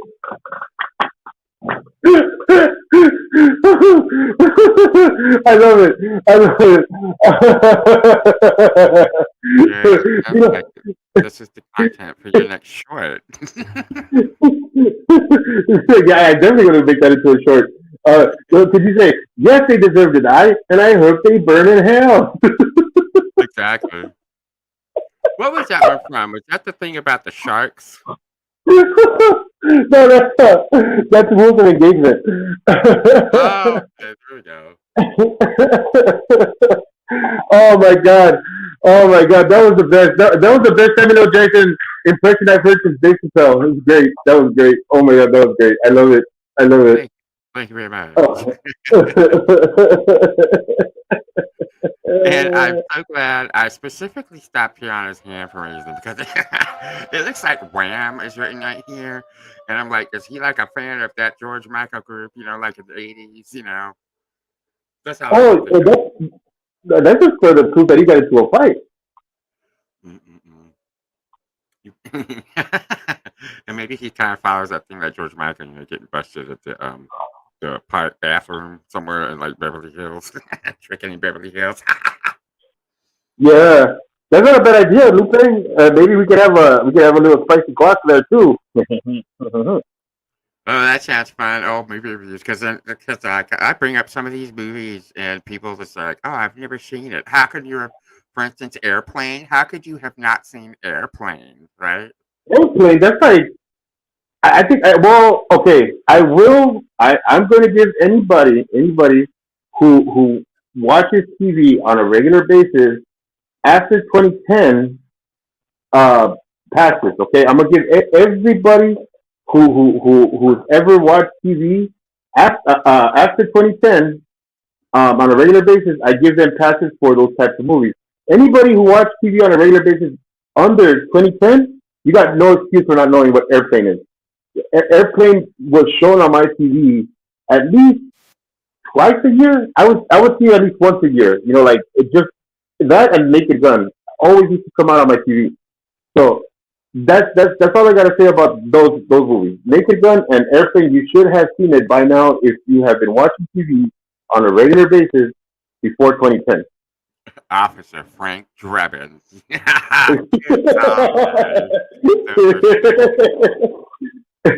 Everywhere I go, I'm always reminded of her. But hey, Lupe just put in the chat that there's tons of movies that are like free of YouTube copyright, so we could just totally hang out one night and watch some freaking old movie and comment about it. That would be fun. Well, we could always start a Discord and we could actually kind of tie them in. We could be watching the movie on Discord together, right? And we could have the panel and let everybody know what time we're in. So if they're watching the movie too, they can see the movie exactly where we're at, and just kind of coordinate it. Yeah.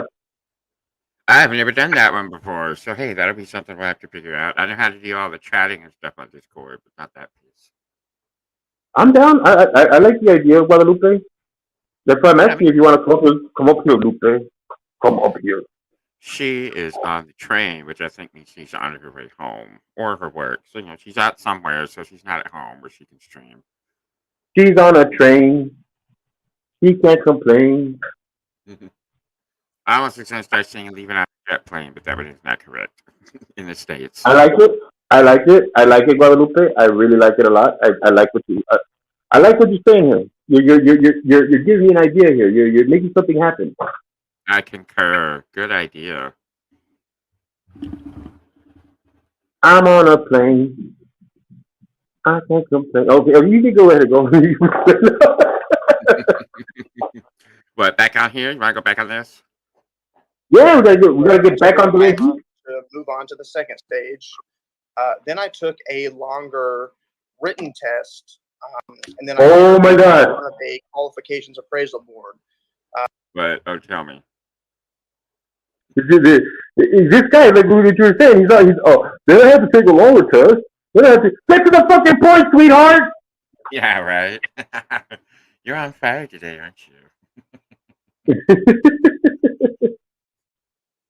And then so based on all of that information, you get a composite score, basically if you qualify. And so based on my initial application, based on my multiple choice test, based on my extended written test, and based on my qualifications appraisal board, I met the minimum qualification and I was placed on an eligibility list for this position.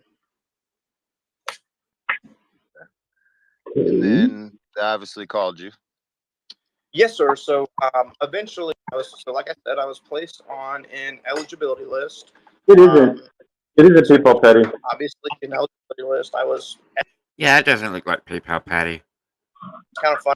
Close, but no cigar. I was actually walking to my car, ready to go to work. The walk from my front door to my car was literally about 10 seconds. But literally from the walk from my front door to my car, I get a call asking if I'm still interested in this position.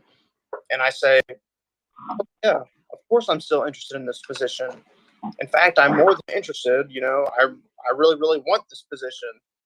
And then so they tell me, well, are you available for an interview tomorrow? And I'm like, yeah, you know, I can clear my schedule. I can come in for an interview tomorrow. So then the next day I go in for this quote interview, and this interview was basically them offering me the job and saying, okay, when can you start? Where would you like to work? All right, let's get this settled. All right, great. On to the next step. So basically I was made a conditional offer for the job. Okay. And then before we get into the first step of like actually getting that job, which is going in and doing a polygraph, I want to ask you some questions so the viewers can kind of get an idea of who you are. I was gonna say, there was a Up little to this point, they don't know who he is. right? It's like, come on, guys. They should have known who he is. I mean, we're kind of halfway into the story. What the fuck is he even talking about then? I was just thinking the same. I say we're 8.5 minutes in, and he's apparently not even gotten to step one of the story yet. You're a news journalist, everybody. Oh man, I'm losing my mind over these guys. I mean, part of me wants to flex and like throw out like stories about. I've had interviews that didn't take longer 8 minutes. So it's taking you 8 minutes to tell me about the month you've gotten to try and get your foot in the door at this job. No. Yeah, go ahead. Have you ever been charged with a crime? Absolutely not. I didn't think so, but I wanted to ask because there's probably 450 people that are wondering. You don't have any weird histories. You've never been accused of anything. I'm not telling you. I'm just asking. Have you? No, and I know I've said this to you privately, but for everybody watching, I actually when I was in college, I was accepted for the FBI's internship program. I did a polygraph and a full background with the FBI, and they determined that I was absolutely no threat to national security. I posed no ethical issues. They, like I said, did a polygraph. They called several references, including those that I listed and even people that I did not list. And after all of this work, they determined that, like I said, I was no threat to national security. I posed no ethical issue to serving in the FBI, and that was that. Okay, so before you went and did a state level, yeah, boy, that was a long answer. So it seems to me he didn't get the job. I'm already like ahead of this. I'm thinking he doesn't get the job, but I don't know why it matters what your qualifications are. You could have every single qualification that they want, except they don't need to want you. You know, like I don't understand that. That's like the guys that are like, oh, how come that girl doesn't want me? I have a car, I have money, and I look good, I smell good. I don't know why she doesn't want me. Maybe she just doesn't want you. Who cares? You know what I mean? Move on. I don't understand why people are like this. Yeah, and you're like that point. There are plenty of other men that have money and cars out there, so you're not the only one, you know. And it could totally be there's some other people interviewing for this guy's job that were way more qualified than him. He doesn't know. Yeah, or what if there was somebody there that had every single qualification that he had, except maybe was in actual has actual job experience in that field. So that would outweigh your whatever qualifications you feel you met. Exactly. In whose chat society read the direct news chat? Because I don't see. First of all, I don't know who he is, but I have no indication that this guy's a hero. He sounds like a whiny bitch, even before I even know the story. Seconded. But I think it's still like, remember, we caught like the last couple of minutes of this and we're still live. I think it's the chat from when this was live is what Society Red's talking about.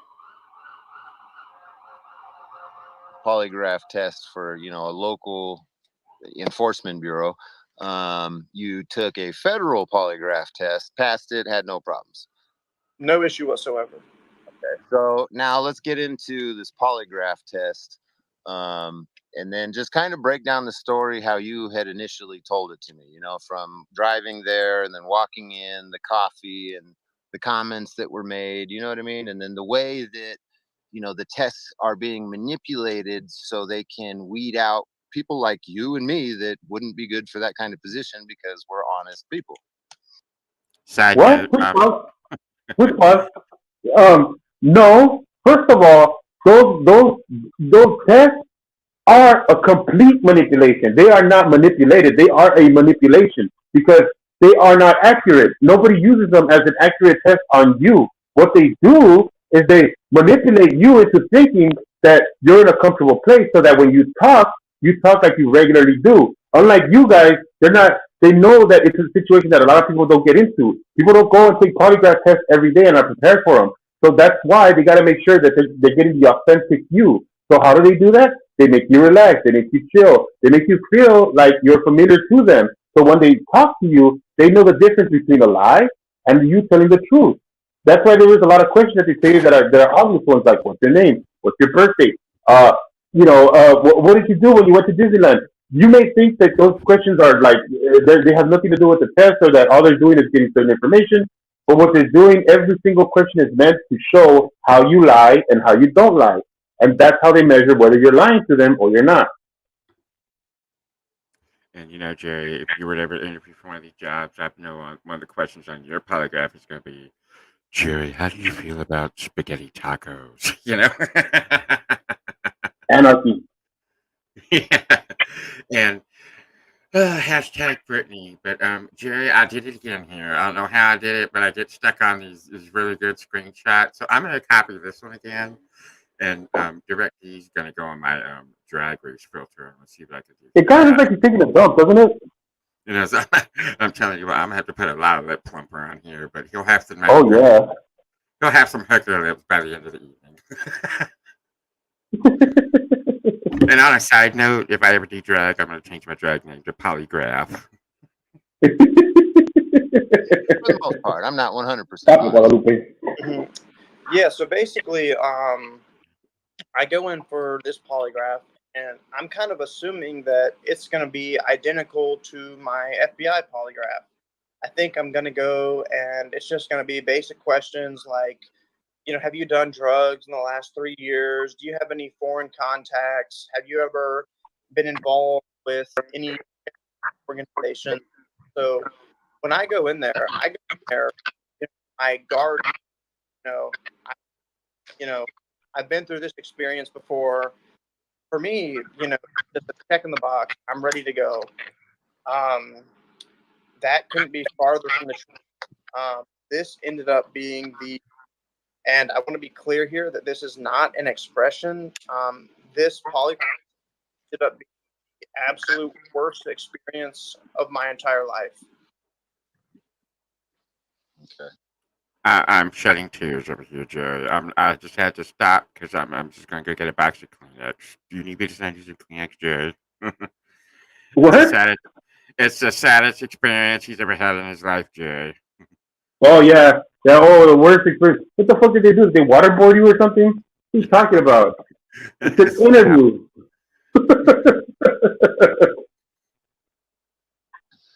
Yeah, I mean, I already know the story, so I can No, you see don't. You never had a exactly job. how things went weird and how it's when you understand the tests that you're giving to somebody, you know how to manipulate it. You know what I mean? Especially when it's not a question with 4 answers. It's hard to manipulate that kind of test, but when it's basically a psychological judo that's happening, it's easy for somebody that, especially that's been in that position for a long time. I'm assuming the polygraph dude has been there for a long time. So why don't you get into the polygraph test and when you walked into the room and then everything that happened after that? Yeah, and so basically, I show up to the basically it was the DPS's headquarters. It's right on your way to downtown Phoenix. I'm just gonna pop in here. His microphone cutting out is the most exciting thing about him. I'll just say that.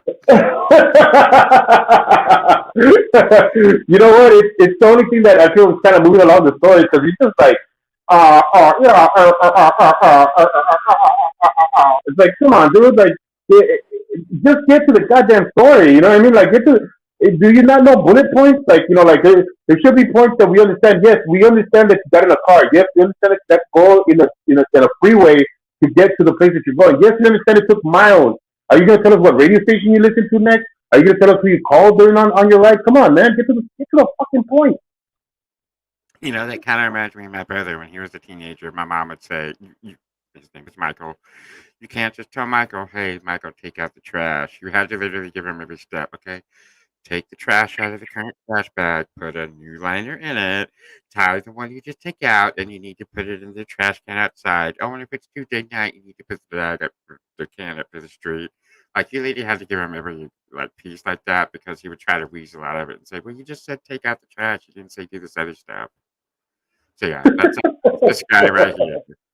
You fucking smart ass. Well, but actually, your brother was being a smart ass. This guy's just a dumbass. Don't know how to tell a story.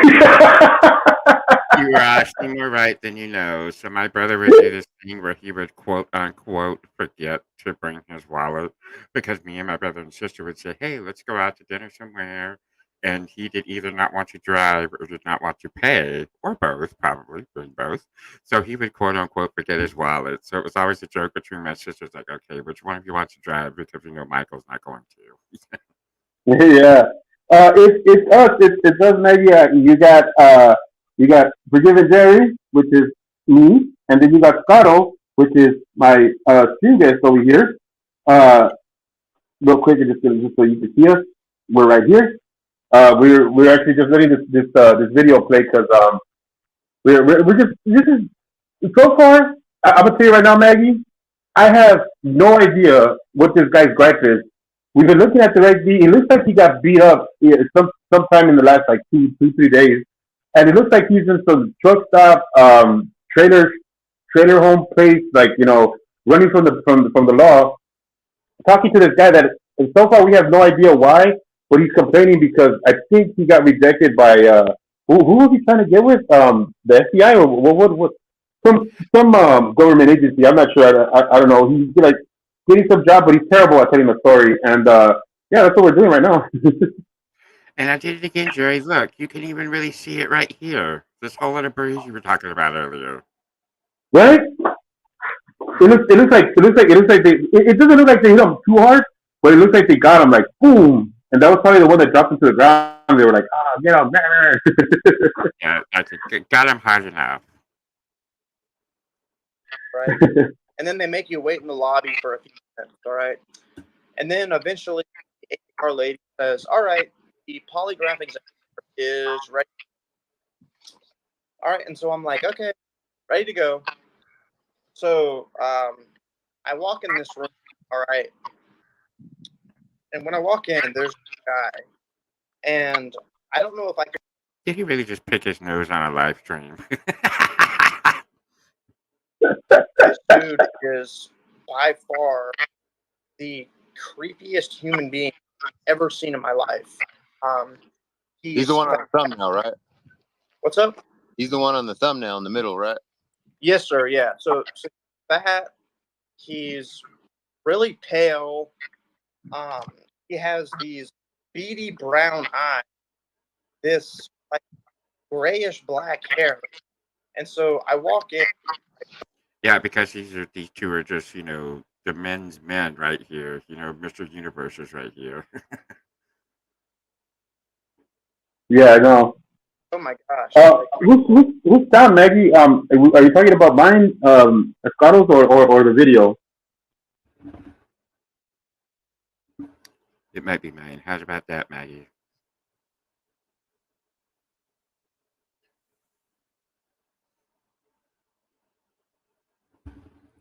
Okay, thank you. Okay, you go ahead and fix it. There we go. This dude is creepy. Like, I don't know if you've heard of the saying, he gives off very bad energy. that was one of the best ways to say it. All right. So from the second I walk in, I'm like, man, this is creepy. And then so I walk in with a cup of coffee, right? And so the first thing he says to me, he basically jumps out of his chair and goes, "Oh my God, we don't like when people drink coffee because that changes your physiology." And my first thought was, well, that's really strange because when they send you, when the car lady sends you your appointment, they send you a list of stuff to do before your appointment. And this list says stuff like, don't drink alcohol 24 hours before your test, get plenty of sleep, don't be sick, make sure you don't have COVID. But on this list, it did not say a single word about not drinking coffee. And so when he was like, "Oh, we like when people drink coffee because it changes your physiology," I thought that was very strange because that list that he had sent me did not say a single word about not drinking coffee. And so literally from the very second I walk into the room, it's a negative experience. I walk in, the creep. He basically was like, "Why are you drinking coffee?" And I'm like, "I was never told not to." And so the second you get in there, it's a negative experience. So, right off the bat, it's like, oh my God, this is weird. This is weird, Jay. This is weird. They told me not to drink coffee. Oh no! Why not? Hey, guy. I just so everybody knows. Okay. I've done extensive research on interrogations, not because I'm trying to beat them or anything. It's because I was in one that I didn't really get to play out because, I'll give total transparency here. When I got in trouble, I was carrying a lot of guilt because I really didn't want to do the things that I did because I really was just upset. I was being vengeful and I did something to somebody that I thought was going to hurt them, and that's why when I went into the interrogation, I went in basically with the idea that I wanted to confess because I had too much guilt laden on me. I could not keep that kind of feeling in. I had to let it out. So when I was in there, I just basically confessed. I really didn't hold anything back. I was just like, you know what? I'm here to face my consequences because I know I got caught. That's why I'm here. And so I let it all out. After that, I didn't know whether I was overmatched by the interrogation per se. So I started doing a lot of research on interrogation. And really, the officers that interrogated me were kind of getting into the read technique, which is a good cop, bad cop situation. But because I confessed, they didn't complete it. Now, when it comes to the interrogation by polygraph, right? That test, when you're supposed to go in for it, the minute you walk into the door, you've already started your test, believe it or not. The polygrapher or the person that's going to take your test is watching every single behavior you have. They want to measure you and see what are the things that make you tick. You know what I mean in a sense because no one person is the same. You know, there are things that they call you know the lie giveaways. I forget what they're called. But everybody supposedly has those like you know similar or whatever, but nobody really does have anything like that similar. So you can kind of like just gauge people by understanding the way they act to things. So from the minute you're there to the minute you leave, you're scrutinized all the way through. So if he was told something about like the coffee situation, it's because that was a part of the test.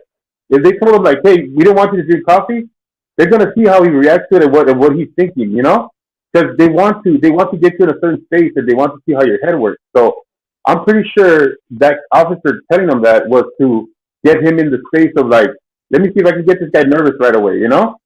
So I'm guessing that was part of the test that he failed that part.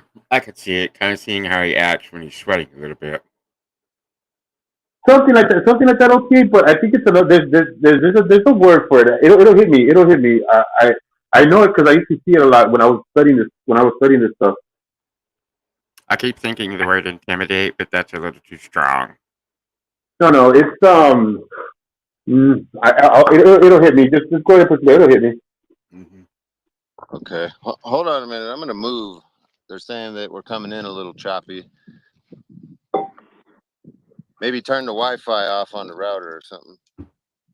Or the Oh, look out! Oh, here, he's offering Geek Squad advice. Yeah, look out, y'all. Did you turn it off? Yeah, turn it off. Turn it back on.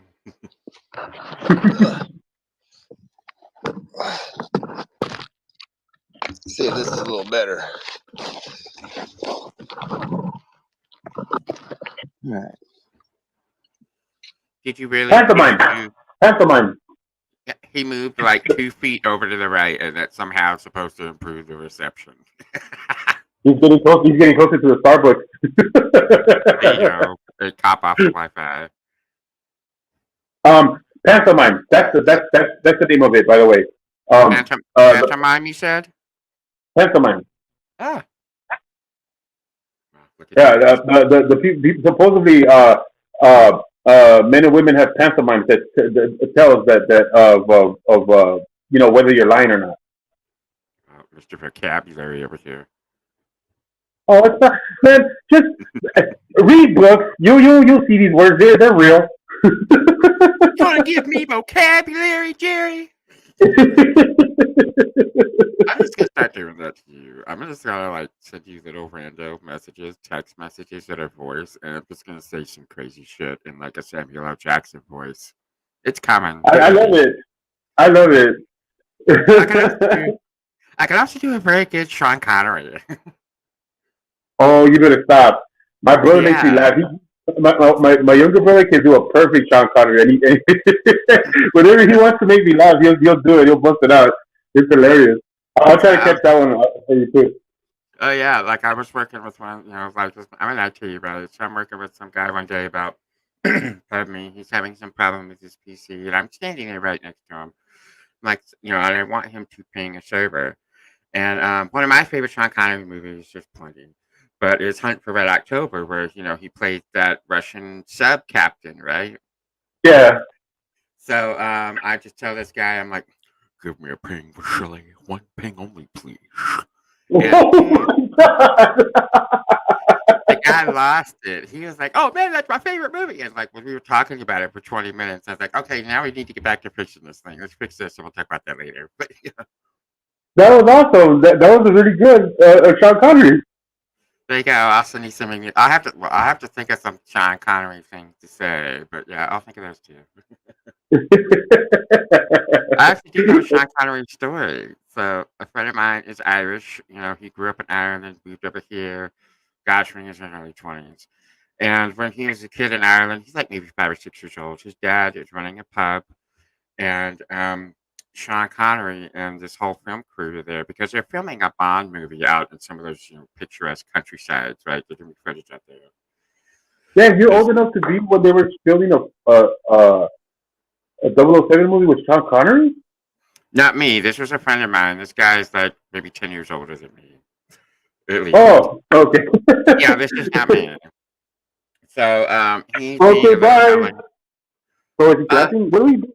Is that a bomb? Or is it a what is it, a clap? What is that? What? That emoji, is that a clap or a bye? It looks like a waving hand. Oh, yeah, it does look like the clap one. I think those two are so similar. I think it is a clap. Yeah. Yeah. Are you clapping, Scotto? Scotto. OTA. Why would I call him Scotto? So my full female Irish friends running around his pub acting like a General Hillian. His dad, who runs the pub, is like, Mario, you need to sit down and be quiet. He doesn't listen. Blah, blah, blah, blah, blah, you know, this thing. Next thing he knows, Sean Connery is there. Sean Connery picks this kid up and holds him upside down by his feet, and looks at him and says, "You should do what your father tells you." I think I remember that story. I think I know what you're talking about, by the way. Yeah, I remember someone telling me that story. I forgot who, but yeah. Yeah, it was like his crowning achievement in life. Oh my God, I got held with my legs in the air by Sean Connery. You know, so he tells everybody that story. So you came into the room. You had a cup of coffee.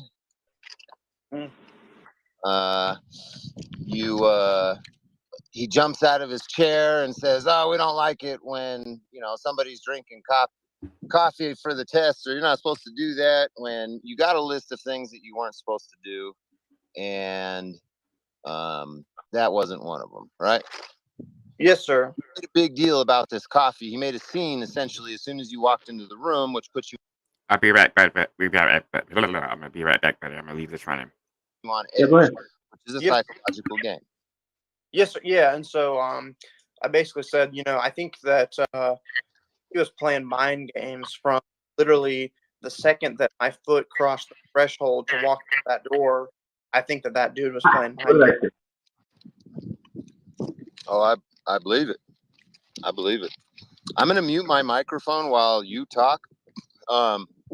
If you guys can't hear what's being said by him because I muted this, then let me know. But I'm gonna mute mine right now, and then you just continue with what happened after you came in with the coffee. Real quick, I see everybody kind of on the chat saying, your voice is fine, mine's coming in choppy. I hope everybody can hear me. I just turned off my fan. Everybody hear me okay? Oh God, go with the story. Continue talking to them. All right, so it looks like everybody can hear me all right. I just turned off my fan. So I hope that people can hear me better now. Thank you everybody for the suggestion. Yeah, So, they can all hear you. All right, so start over. Start when you walked into the room because I think we were chopping up there, and then we'll pick up from there. All right, so like I said, before I go to this polygraph, the HR lady basically sends you a sheet of paper saying, these are the instructions for the polygraph exam. The instructions are basically, don't consume alcohol 24 hours before your exam. Get enough sleep. Don't be sick. Don't be positive for COVID, this and that. Don't hang out with the Yankees. It does not say Yeah, he glanced over that line in the requirements, didn't Yeah. a single word about not drinking coffee. All right, but I walk into this polygraph exam suite with a cup of coffee, and the guy basically jumps out of his seat and goes, "Oh my gosh, let me take that from you. We don't like when people drink coffee. It changes your physiology." And in my mind, I'm thinking, well, that's strange because that sheet you sent me never said a single word about not drinking coffee. If it had, I wouldn't have drinking coffee this morning. So from the very beginning, I was like, I thought that was kind of strange. It There you is go. strange. Supposed to be. And while this guy's talking about all the drugs that he should not take for polygraph, Mr. Direct D over here, it looked like he just hit on his glass pipe. It didn't exactly look like a vape. Well, look at his face. He took something right now. Something changing that guy's physiology, that's for sure. A whole lot of sunlight exposure, sun exposure on here. Like, I mean, but it's almost like he's got a Winnebago or whatever here. He's staying out in the desert somewhere. Yeah, he went into a bad toaster. That toaster was not toasting correctly. It didn't toast evenly. Agreed. Society, right? I don't know if you were here when I was talking about polygraph tests, because I was saying how I researched a lot about interrogation and how polygraph testers they kind of scrutinize you from the minute you get there. Like, even though your test hasn't officially started, like for them it's officially started. Like, they're just looking at every single little thing that you're doing to pick up, whether or not you can handle certain situations, or how you speak at certain moments, right? Because it's like they want to see if you're going to either give information that is unnecessary, or whether you're going to be changing things, like changing little things in the way you say certain things. Because sometimes when we say truth, when we talk truth, we talk them a certain way, right? Like that's kind of what they're looking for. If you understand what I'm saying.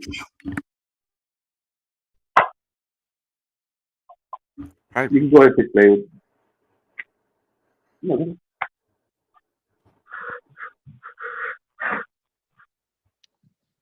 All right. So mind games already. Yeah, mind games. Now- And now I would describe it as like literally the second that my foot crossed the threshold of that door, this dude is. See, Jerry, is that not a glass pipe? That's not necessarily like a vape. Let me see it. Can you move it back just a little bit? Yeah, I'm going to roll it back maybe 5 seconds here. Something. Okay, there we go. And I would describe it as like literally. See, do you kind of get that? It's got this little glass nodules that sometimes people put on a pipe so you can grip it a little better. It's not exactly like your standard vape, right? Yeah, I mean, it could be like one of those like an attachment where like I forgot what it was. I remember seeing this one where you would put a dab, right? You put a dab at the bottom of what looks like a vial, like kind of like like a beaker of some sort. You put the dab at the bottom of the beaker, and then you hit it with your blowtorch, right? And so it'll smoke up, and then you put a cap on it, and then the cap goes to like the little machine that's like a vapor, where you pop it into that machine and you like suck up all the smoke of the dab. I've seen that before. I've seen that kind of machine before. So I don't know if he has that kind of a machine, or it could be some sort of like crack type of situation.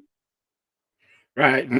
My thing is, I don't really feel like this is nicotine. I feel like it was a personal opinion. I feel like he's smoking the wacky tobacco.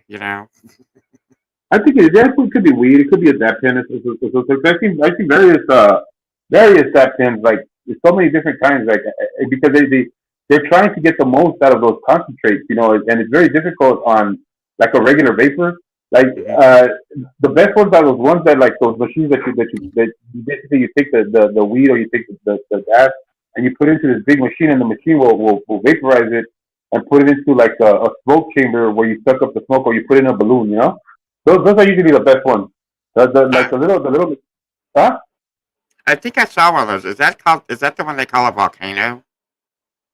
Oh, that's the old style one. Yeah, that was like one of the first ones. I believe. Who was it? Doug Benson. Doug Benson he did what was it? 50. What was it? Like 50 days I of. think I saw that. Was that the 30 days? He was like he apparently he stopped smoking marijuana for 30 days, but then he did apparently every day for 30 days. Smoke weed. Yeah. Yeah. Yeah. I Yeah. Yeah. actually Yeah. saw Yeah. that. That was really good. And it was interesting that, like, say, when he's off weed, he would do all these kind of cognitive or physical coordination tests and then go back and do them when he's on weed, and you could kind of see the difference. Well, and I like how he went honest with it too, because it was like he could have like kind of tried to like manipulate the results and be like, oh, I was better at this or that, but it was everything that people expected. When he was off of it, he was healthier. He was in a sense more like active and stuff like that, right? But of course, when he was high, he was happier. Because remember they did the psychological test, and they're like he was much happier and much more optimistic when he was high, and he was like a happier person to be around. But he couldn't like wake up early. Remember? I don't know if you remember all that the whole like all the different results.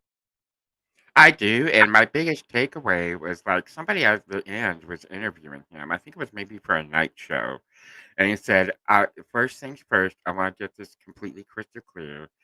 The absolute only way that I was able to smoke all this marijuana in 30 days is I had someone literally driving me everywhere I needed to go or taking me any place I needed to go someplace. I couldn't even get behind the wheel of a car for 30 solid days. I'd like to take this moment to completely reverse my opinion on Direct D. Tupac is an absolutely integral and important person that in our opinionated space. If he says it, I believe it. Who are we to argue with Tube Shock, right? I love this guy, man. One of the things that I really love about Tupac is that, like, for us, it's funny because we know what he's doing, but for them, it's even more hilarious for me when I watch them react to it because they're just like, right on, man, right on. And that's the thing. Like I used to think I was funny. Ooh, I'm funny. Even I can do some trolling.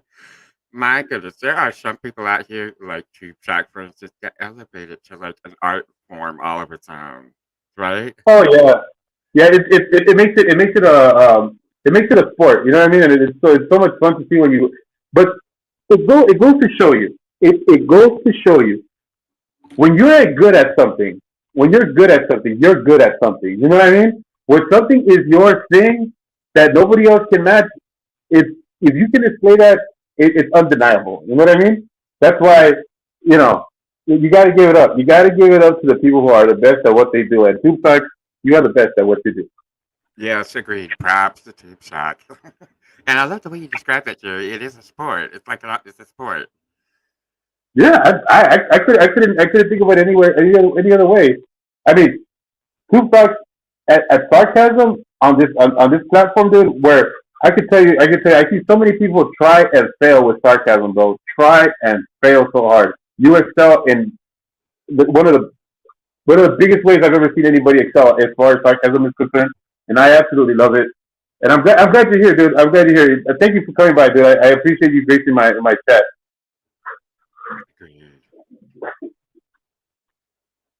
Go ahead, you can play now. The second that my foot crossed the threshold of that door, this dude is playing mind games with me. All right. Yeah. Now, tell everybody like what happened after that.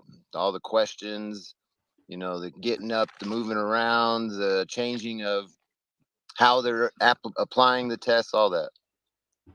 Yeah, and so just in case anybody didn't hear, so like I was just saying, so impression of the guy, this is very important. So like I said, I walk into the room, that thing with the coffee happened. But when I walk in the room, my first impression of this guy is I was like, man, that guy's creepy, you know. And as somebody, I always try to look the best in people, but looking at this guy, he's fat, he's really pale, he has this grayish hair, he has these beady brown eyes, and so I walk in there and I'm like, my first impression of the guy is, man, that guy is creepy. You know, like that guy is a creep.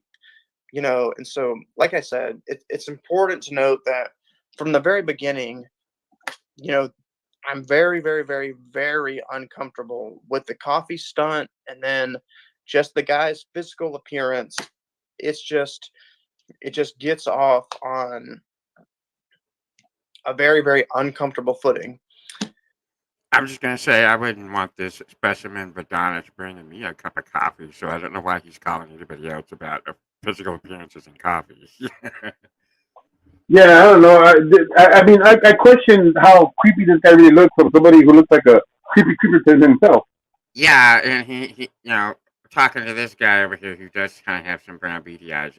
My goodness, this is wow.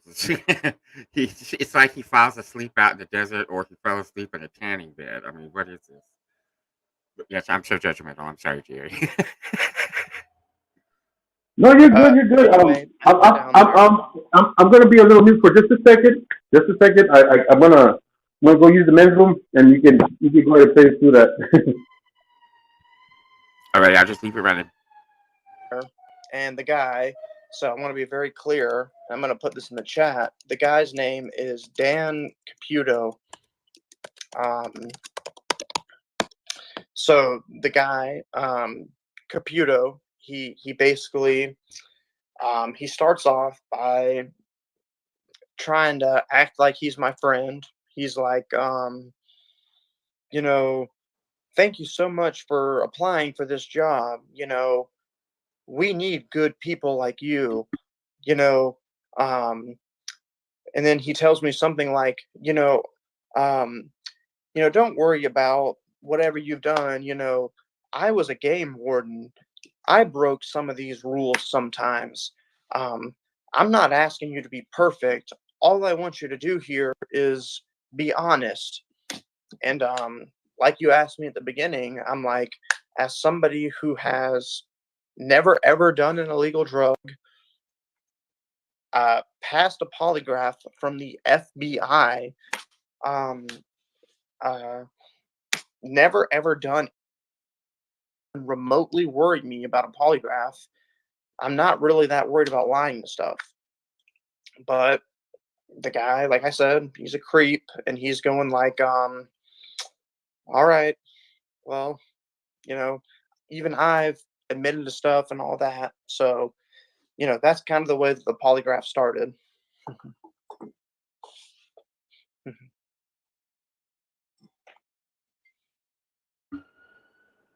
I'm muted, so just keep telling your story, man. All right, so I'll just go straight on. So, like I said, so I'm in a small room with this creep. Imagine it's like a room like the size of a cube. Wait. Hold on. Hold real quick. Hold up. Wait. Are you? Is this? Did you hear what he said? That his interview started with the guy saying everybody confesses to something. Even I confess to something. That's not how Yeah, interviews that whole start. thing where, oh yeah, I break some of the rules sometimes. Exactly. Interviews don't start like that. Something tells me we're missing context. We're missing some context. Mm-hmm. The guy Right. first, he takes my coffee, like that's a big deal. Like I said, my first impression of him is, he's a total creep. But he starts off by saying, we need good people like you. Thank you for applying for this job, this and that. So now we get into the actual polygraph. And one of the first questions that this guy asked me is, have you ever fondled a girl while she's sleeping?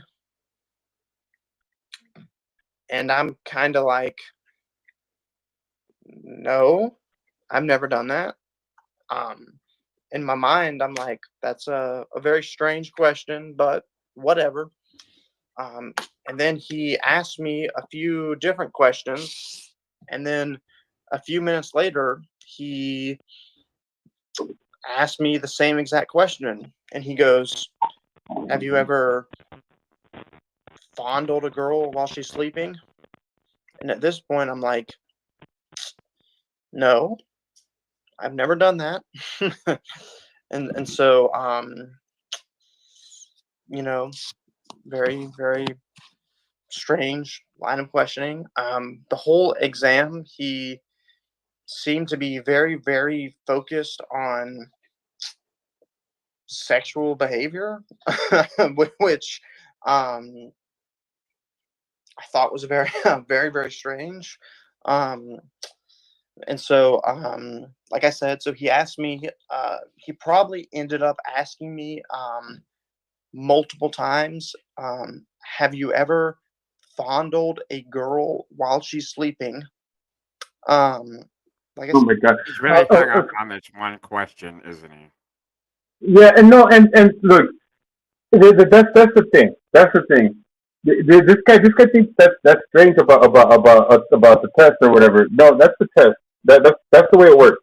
See, they ask you the same question over and over again because they want to see either one, if you're going to add things to it that you didn't add on the first one, or whether you're giving off like certain like tells about the way you lie.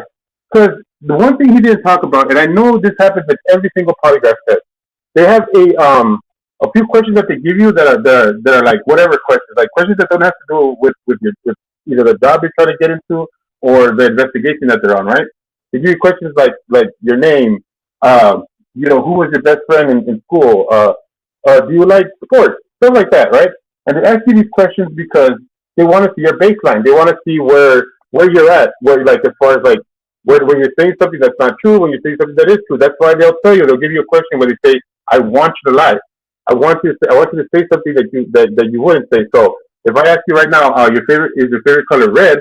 Tell me no. Even if it is, I want to see like they want to see your baseline. They want to see where you're at as far as lying. So then when they tell you the questions that they want to question you on, they'll tell it to you 3 different times or 4 different times, however many times, to see where you're at. If you give even consistent answers and it's consistent with the time you tell the truth, they'll mark it as the truth. If anything off your baseline or what they think is your truth telling posture, they'll think it's a lie. And I was just thinking about when you said posture, like, so let's say someone asks you one of these questions and you lie, and they keep asking you, and I imagine it would show up because I imagine you would get a little frustrated because I guess for like a better way to say it, you're having to keep up your lie or remember what it was you told a minute ago. Like they're gonna catch you, they're gonna trip it up, right? Yeah. That's the whole point. The whole point when either the cops are doing it for an investigation or whether they're doing it for a job is they want to see whether you're going to be a person with integrity and honesty. You know what I mean? So it's not really so much that they don't think that you lie because I think people lie all the time. You know what I mean? Lying is not something that makes you a good or a bad person. It's what you lie about, how you lie, and why you're lying. I could read that. said, ask me that question multiple times, and in my head, I'm thinking. Oh, and on the other thing, let's think about the whole asking this whole thing about children multiple times. Like I think you had said it before, it could be maybe he's going into a job working with that type of material, so they need to know about it before they let him do it, right? Right? Or maybe there has been accusations. I mean, it's possible that if he's going in for a job that's for the government, maybe he's never been charged for a crime. Like maybe he's never been like convicted. I should say conviction, because you can be charged but not convicted. I mean, he could have accusations. Where people have said things about him, they don't have any proof or they didn't file charges. But like there's enough of that.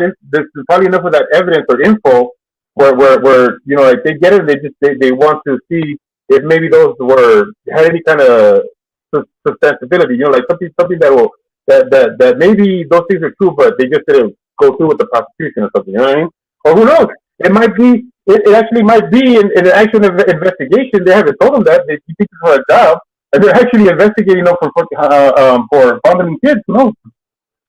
See, that's the other thing. I mean, this is Uncle Sam interviewing him here. I'm only 100% certain they're going to know more about him than he does. Yeah, or what he thinks he knows. Or you know what I mean? Exactly. No, I have never done that. Please stop asking me that question. Whatever. All right. Like you see that right there. So, That right there. That answer right there. If you've ever touched kids and you know you never touched kids, I would say no. Have you ever touched kids? No. Have you ever touched kids? No.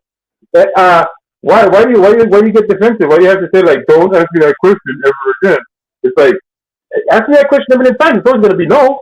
I'm not gonna say that's not happening. You know what I mean? You get what I mean, right? Totally agreed.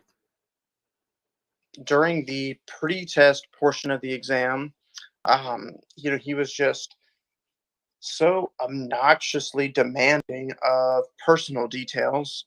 At one point, there was some kind of question about, have you ever had sexual contact with somebody more than 2 years younger than you? And I think we can all agree that sexual contact, to put it mildly, would be like at least getting to second base. So no, I had never done that.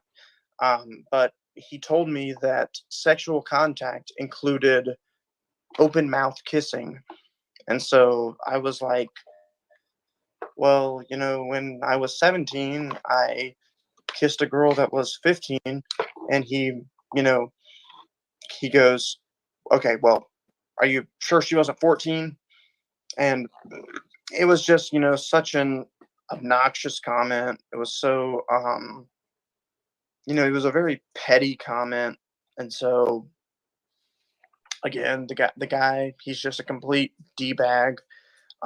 Basically, 90% of the entire interview was this creep just asking me all these questions about, I'd say, my sex life. Pause it. Here it comes. So ask me the question that the cop asked him. Ask me that question. Say that again. Ask me the question that the cop asked him.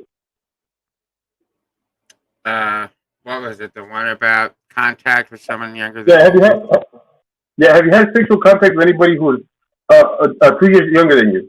Yes, my girlfriend. She's 5 years younger than me, as a matter of fact. But yeah, that's not a hard question to answer, and you shouldn't be so indignant. You know what I mean? He didn't. He never said under the age of 18. He said 2 years younger than you. Why did you have to make it about like underage stuff? Where is your mind? Where's your mind at? You know what I mean? And sorry, dude, but I got you beat because when I was 41, my last partner was 21. Oh, you little cradle robber! He was not at school. He had a full-time job. He was not at any school of any sort. A little Chippendale for you, huh? Something like that, maybe. Oh my gosh! Extremely weird stuff like that. I remember at one point, I think he had asked me, how many times have you engaged in underage drinking? And I said something like, I don't know, a few. And he starts going, this is a few, 3, 7, 10, how many times? And I'm like, I don't know. And he's like, well, give me a ballpark figure. I don't know, maybe 5. And he goes, okay, are you sure it was 5? And I was like, well, I'm not sure. I mean, you asked me for a ballpark figure, but at the very time, I recognized that it was a sleight of hand tactic.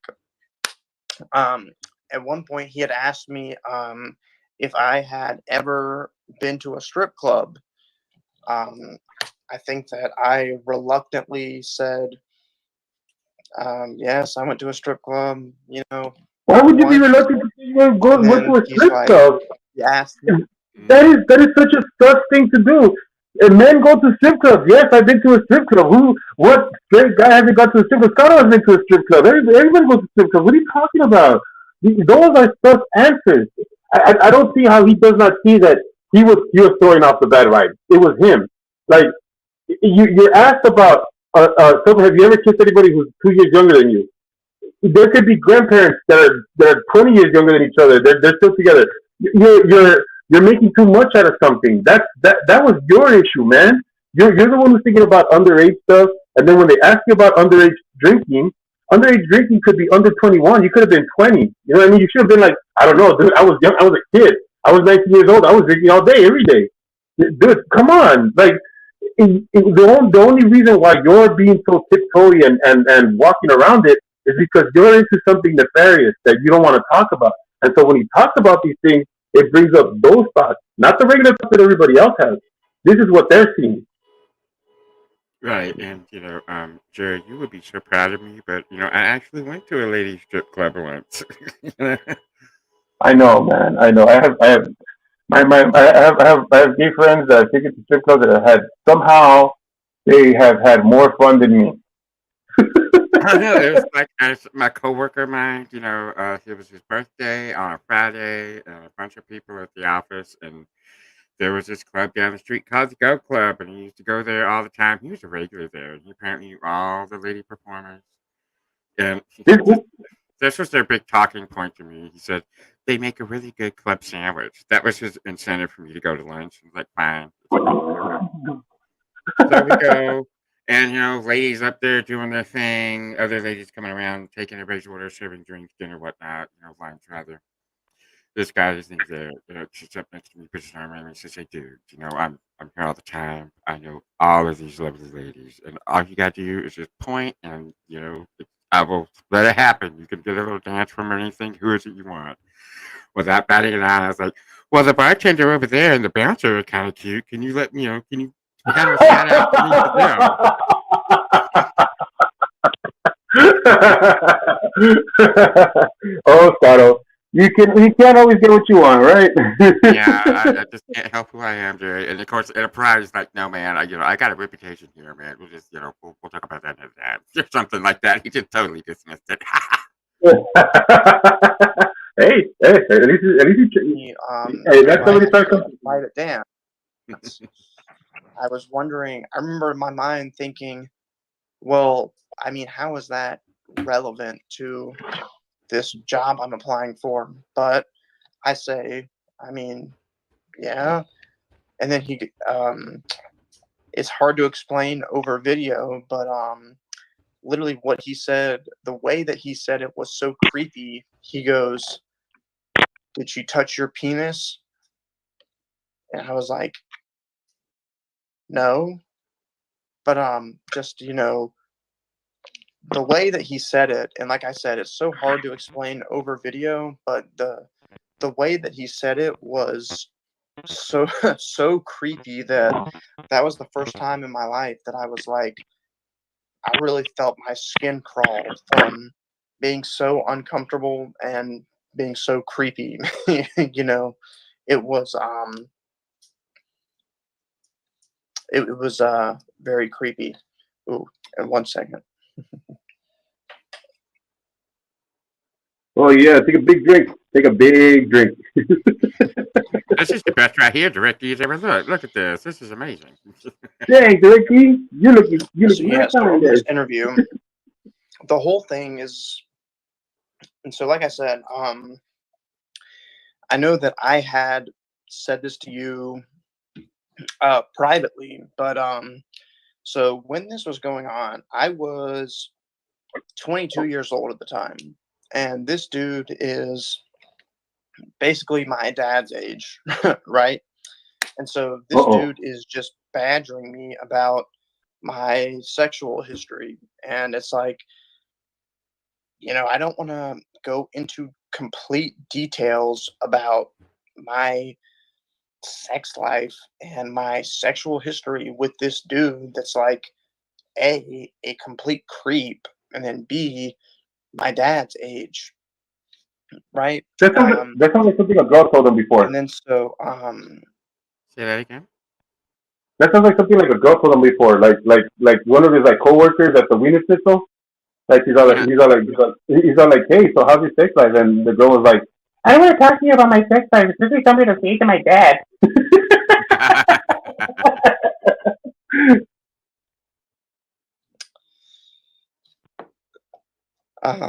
Afterwards, eventually he, there was some kind of question about, have you ever possessed child pornography? And he goes, have you ever been watching porn and, maybe the girl was underage? And my my gut reaction was basically, I basically blurted out, I don't know.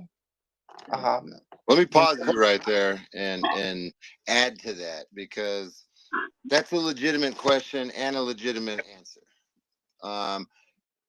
A lot of the guys that are watching this are going to understand what I'm saying. When you're watching porn, the last thing on your mind is she underage? I don't want to be thinking about some fucking chick that's underage while I'm spanking the meat. If you want to be frank, I don't want to even be Ew, Jerry, ew. Yeah, no, that was completely unnecessary. And let me go ahead and destroy what this guy's talking about real fast. There's categories, right? When you go into Pornhub, there's categories. So if you don't want to look at somebody that's underage or even think about that, you go to a category where that category is not even a possibility. So it wouldn't be I don't know on my part. It would be most definitely not.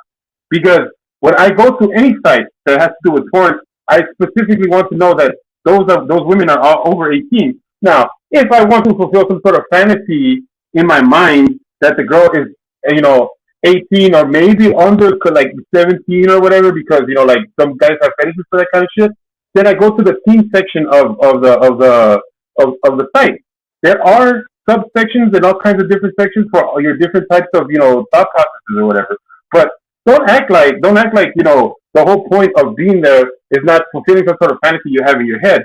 Whatever you're thinking about is what you're thinking about while you're doing that, directly. So don't try to preface it or try to be like, oh, I'm not trying to think about the girl's age. No, you're thinking about the girl's age. You're thinking about exactly every single little thing that will get you turned on for that person. That's what that's about. It's only about that. We don't go in there to think about other people. It's not like you go in there to like, oh well, maybe if you have like a marriage fetish, I don't know. But that's what I'm saying. That's what I'm saying is that like if you have some sort of fetish, you're going into to think about that fetish. So if the girl looks underage or it looks like she's a teen, that's why you're in that section. Yes, and what is this online pornography you speak about, Jerry? Because I wouldn't know about that. I am a prim and proper Southern lady over here. Hey, excuse me. I know, Scott. I know you're innocent and everything. I mean, I don't want to corrupt you, but this is the real world, man. You're shattering my delicate reality here, Jerry. Tomorrow I'll tell you that Santa Claus doesn't exist. And I did it again. What is this, Jerry? I got another one. Look at this one. I mean, this little. Look. The directees are like, you're gonna put that in where? Right. Like he was this thing. I just have a knack for this. What is it? Yeah, that's fucking weird. So if I were to be asked a question, if you ever watched porn of an underage child, I'd be like, what the fuck are you talking about? Your reaction is like incredulous. You know what I mean? I totally understand what you're talking about, dude. It's funny that they asked that, and then that's what was the linchpin, I guess, of the whole thing, where he thought that he got you, and you know what I mean, right? Well, I don't know, but it's like he asked me a question, and looking back at it, when I had spoken to some people I know, they said, "Well, you should have responded. I have never searched for or possessed child pornography." But going into the polygraph, I hadn't, prepared for that. And so when he asked me that, just who prepared for a question like that? Right. I'm not walking out my door like, let me see, got my wallet, got my ID, got my money. And do I watch child pornography? No, I don't. Yes, I got that. All right, cool. Nobody needs to prepare for that question. Dude, you think entirely too much about those scenarios. That makes you sus. That makes you so sus. Go ahead. I don't know, you know, and so it was just such a stupid and weird question, you know. Yeah, it is a weird question. I mean, do you ever watch porno? Dude, what? The What? fuck? No, I'm just like, I'm asking myself that same question. Like, if I were to be sitting in your shoes listening to that, and that would catch me completely off guard because no, absolutely, you know what I mean? I'm not. It's just weird, dude. It's super weird that, and I want to point something out for everybody else that's listening. When the police hire people, these are the questions that they focus on. They don't ask you like a whole lot of criminal. They ask you some about, you know, have you ever done anything wrong, like underage drinking or smoking illegal drugs Because or anything like that. they don't want cops that think about underage drinking and doing things with underage people. That's not understand that if he would have said, I like doing all this stuff, it wouldn't have been a qualifier for him to be in that job.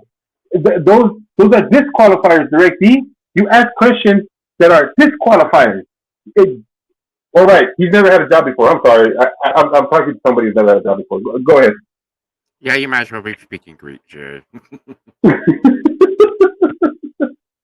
That's like 10% of the questions on these polygraph when they're trying to hire police officers. 90% of them are focused on like sexual stuff. And the reason for that is because they will tell you that when you're given a badge, a gun, and authority, that sometimes gets to people's heads, and you know they abuse it in a sexual way, I guess, and that's a huge problem with the police department. Huge problem with the police department. I mean, there is more sexual misconduct shit that happens with police officers that you don't even hear about, but it's very common.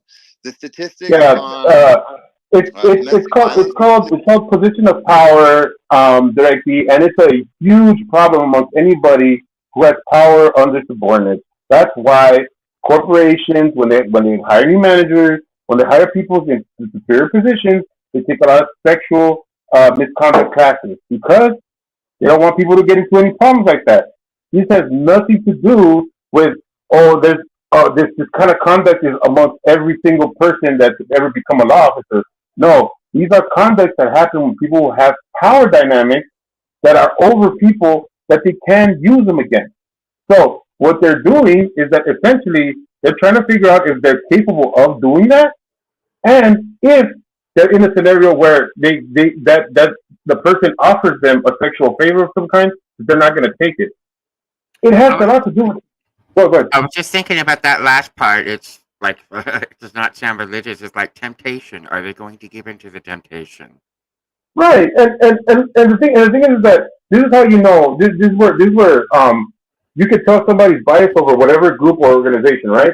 Because he's saying this like this is something that all the cops have to you have to look out for cops because they're always thinking about like this kind of stuff or whatever, right? But there's so many other cases that this is prevalent, right? Like the movie industry or like in some religious sects. These things happen when men or women have power. I don't even want to say men in general because women can abuse that power as well. And so this is just a power dynamic thing that anybody who's getting a position where they're going to have subordinates or they're going to be over people, they have to train them or at least find out if they're that type of person because it's something that people do. It's not everybody. It's not 100% of everybody, but these things happen, and so you have to see if the person's going to be like that right away. And I think they do a pretty good job because you don't hear about that too much. It does happen, but you don't hear about that too much, right? Agreed. Yeah, but this guy, like I said, this guy's somebody who's never had a job. To him, everything is about him and how they're picking on him. So obviously, this guy thinks that they're picking on this guy, or I guess like that they want him to be a sexual predator. I don't understand. So if this is a problem that the cops have, and he is being scrutinized for being a sexual predator, how come he didn't get the job then? Agreed. That's your point. And But my lightning struck again over here, Jerry. If I wasn't so prim and proper, like I used to say before, I could go on the internet and find like a big old phallus and put it right here in place of this big drinking cup. Stop it. I seem to be on a thumbnail roll today. Police officers, that's real shit. Real shit. But go ahead, keep telling about your story. Yeah, well, I think it's funny. I know that there was an Arizona state trooper that was literally caught sexually assaulting people that he had pulled over. This wasn't in Arizona, but in West Virginia. There was recently a story about some 40-plus West Virginia state troopers were running a child porn ring. So, citation, please. Yeah, and that's West Virginia. Where you applying it? Right. And while we're here, I'm gonna take this. Okay, 228K, less than 700 likes. Okay, 2,000 views. Wow, he's blowing up the internet today. I know. We ain't getting them like about eight views right now, so it's good. So, what's funny is that I think that if I had answered yes to any of these questions, I would have done better off than either answering no or. Oh, bullshit! Shut the fuck up! You're such a fucking fool. You're such a fucking idiot, dude. I've had enough. I've had enough of this idiot. I really have. You're so stupid. You're so fucking stupid. You answered the questions like a sus ass sus, like a fucking like somebody who couldn't wait to go to a child pornography fucking dorm. And then you're gonna go ahead and say that the cops did something wrong. Look, dude. I don't care who you are. I don't care who you are. I don't care where you're from. Whatever shit you've been through. Nobody who doesn't mess with anything that's child pornography, child-related porn, child-related abuse situations and stuff like that doesn't get weird around the question. They simply say no. They simply say no to that. They don't preface it. They don't need to like add any kind of like context to it. It's simple. No. Do you like doing this with children? No. Would you ever get video of this? No. That's it. The fact that you had to say I don't know, that's enough. But the fact that you're trying to make this seem like it's some sort of cop thing is already telling me that you're trying so hard for the eyes not to be on you anymore. But there's obviously some sort of context here that you're not giving, that people have already accused you of, something that like is like Maddie over here, that I never took video of kids before. I've never done anything like that. Then why would anybody accuse you? Why would anybody accuse you? These are the types of people that regress us as a society, that push us back because they want to act like they're being bullied. They want to act like they're being pushed around and stuff like that. No, you're being treated like you're supposed to be treated. If you don't answer those questions like you do, then you don't go down that rabbit hole. If you answer the questions like a regular person, then you get treated like a regular person. It's simple. I understand that people always want to think that it's an oppression thing, or it's because of this, or it's because of that. You don't know. You've never been a cop before. You don't know what these people have seen, and I guarantee you that you've never seen somebody that's evil in front of your eyes that then later on got convicted for 1,000 murders. Why? Because they learn to act normal. They learn to act like everybody else acts, but there are certain things that they can't put away. And that's what he's showing. See, he went to school. He's a regular person, right? He looks like everything's cool. And he told us all that stuff, remember? Like I told you, he wanted us to feel like that was him. Because he told us, I went to school. I went to go do this. I got my degree, whatever, right? So then he goes into this interview, and they start asking him questions. Now that you feel like you're like him, you're like, yeah, maybe that is weird. But no, you're not him. Because if you were there and you were asked those questions, you'd just be like, no, I don't I don't like child porn. I will do child porn. If you have a visceral reaction because you were molested or because you were in that kind of situation where something happened to you, it'd probably be even more visceral in the no. Probably be more, like hell no, fuck no, I hate those people. You know what I mean? But obviously, he asks his questions like openly. He doesn't want to. He doesn't want to say anything in a definite because he doesn't know what information they got, and he wants to be like, oh no, I don't know. Oh, what are you talking about? Dude, you're sus. You're sus, dude. And you didn't. They didn't give you the job, or they were investigating you. Whatever the case may be, you're not. You're not showing any kind of qualities of being somebody who has integrity, and that's why you didn't get the job. Plain and simple. There's no other reason.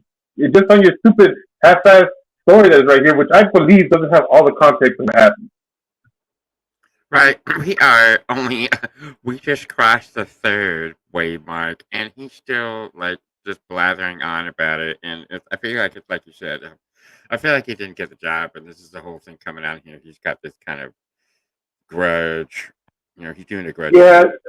See if you can forward it. See if we can get like some other context because all they're gonna do is talk crap. Obviously, he's getting to the point where he's talking about how he's giving anecdotes about the cops in West Virginia and all this other stuff. It's like, dude, like you said, if you don't have citations about that, like don't even bring them up because they have nothing to do with you. If you go into some sort of crusade to look for cops that are doing that, well then we need to see paperwork. We need to see things that you're doing. If this is just because you didn't get the job, then we don't need to hear this shit. So let's see if we can afford it a little bit to get a little bit more context. Move it forward a little bit. You said. Yeah, move it forward. Move it forward. Let's jump up a little bit. See what we got up here. Set the scene for everyone. So I'm sitting in this chair that's on one side of a desk. On the other side of a desk, there's this middle-aged creep, this guy who is one of the creepiest people I have ever seen, and he's sitting 2 or 3 feet away from you. All right. And so he asks you a question, and you have to sit completely still. You have to sit in the most unnatural physical position that you can think of, right?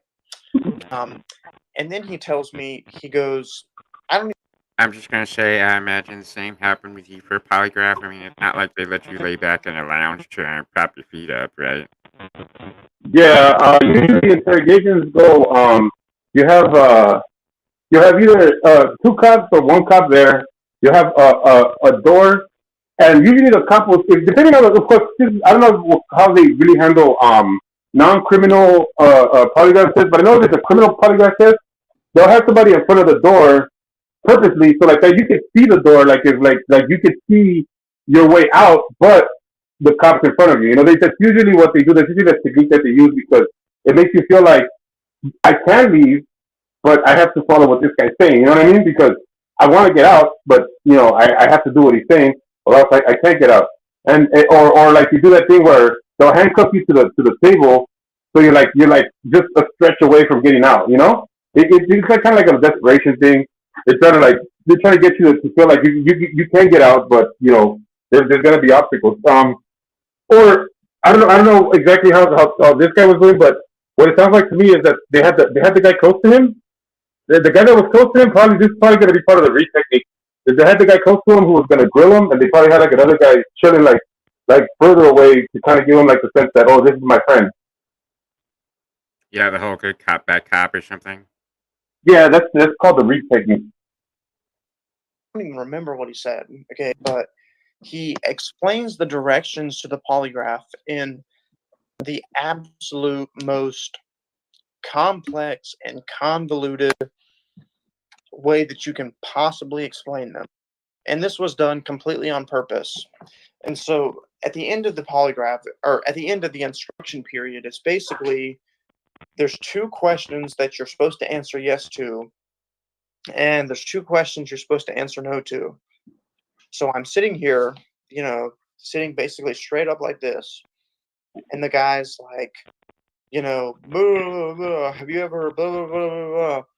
And the first time I accidentally answer no, or I accidentally answer yes. I don't even remember which one it was, but I accidentally give the wrong answer to one of his questions.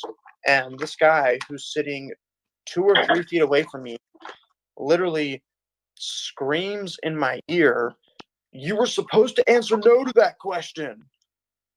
And I remember thinking in my head, I was like, well, it's your fault for not answering. It's your fault for not explaining the directions clearly. It's not my fault. You didn't explain the directions. And Nope. so Lie. this I dude got just you. Pause it. Pause it. Remember what I told you earlier, Scotto? They give you the initial question to create a baseline, right?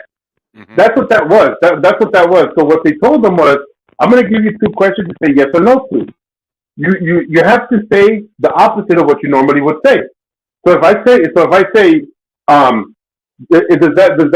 the sky blue? You got to say yes or no. But you know that the sky is blue, right? So you have to say no, it's not blue.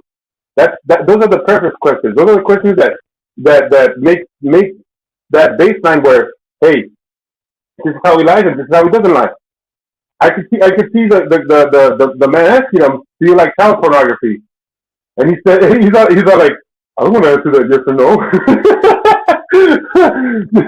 So he's answering it because he's answering in a way that like he doesn't want to be deceptive, right? He doesn't want to show his deception. So they got upset with him because he's not doing what they're asking him to do, and so they got upset with him. That's clearly what happened. Because like I told you, they give him preference questions to check out where he's going to be at when he says things that are truth or a lie, and he's obviously lying here because these questions were at the beginning. They were nowhere near the middle or the end. Those were at the beginning. So if he's saying that this was in the middle, these weren't the first questions, then he's obviously lying there. And then the other lie is that these questions are weird. No, they're not weird. They're the questions that are set up to understand where you're at as far as your baseline is concerned. Totally. Wrangler's here, by the way. Hey, what's up, man? How you doing? Hey, I'm over here watching this shit. Dude, this guy, man. This guy is like... they told me that you were watching this, and I don't know how you feel about it, but I was telling everybody that I've actually researched interrogations, and this guy is like lying through his teeth about the way things went. And I was saying he went through preference questions where they tell him questions that would be easily a yes or a no, right? But they want him to lie on them because they need to know how he lies. And now he's saying those are the questions that were weird. I'm like, no, they weren't. They tell you that they have to tell you those questions. So I don't know what he's talking about unless he failed because he's stuck. Wrangler said he did it this morning. I'm quite impressed that he got all the way through this because, I mean, look, we're 40 minutes in. I think, 25 minutes, the first 25 minutes he was talking about coffee, right?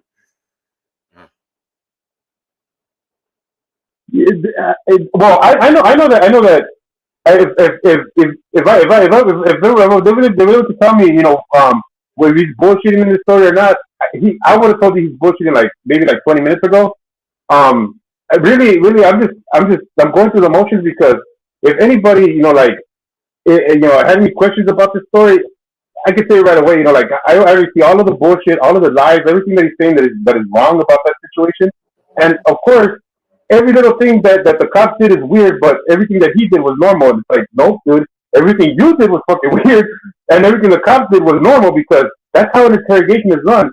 Interrogation is not run to make you feel like, oh, I have all the answers and everything. No, the interrogation is run for you to say things that they're hoping that you say things more than what anybody else would say. Now, if you're an honest person or saying the truth, you're never going to say more than what you need to because you're saying the truth. The truth doesn't have extra things to it. The truth is just that. So if you say, have you ever seen child pornography? No. Do you like people underage? No. Do you want to date people underage? No. You know what I mean? That's it. That's it. That's all needs to happen. If you said anything else, if you added anything else to that, you're sus, bro. You're sus. I put another hashtag in the chat for you, Jerry. Hashtag Jerry has all the answers.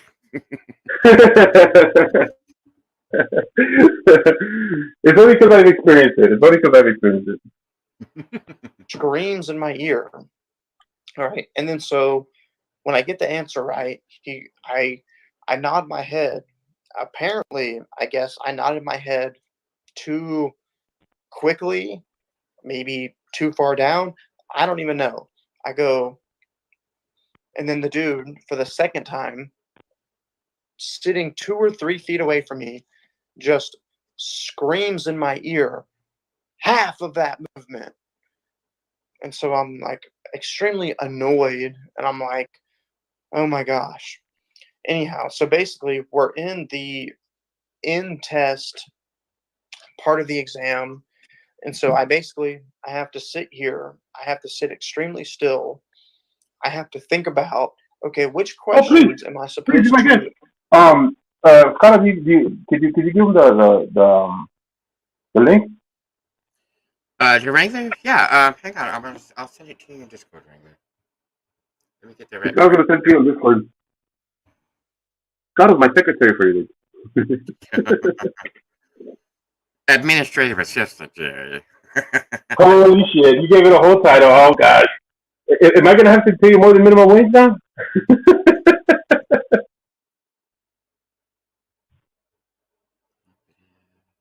Ooh.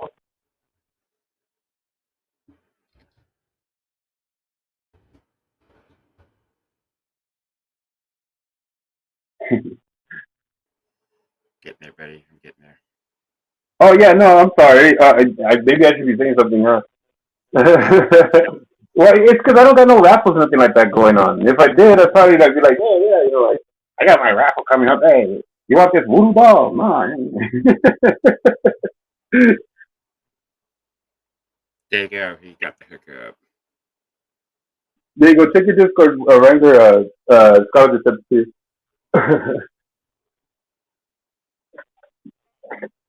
Let me just leave it here because he'll pop up in a second. I'll just leave it paused here. Yeah, just go ahead and play. Yeah. Answer yes to, and which questions am I supposed to answer no to? Let me make sure that I don't make too large of a movement for this dude to scream at me. And then so you're sitting here and you're basically like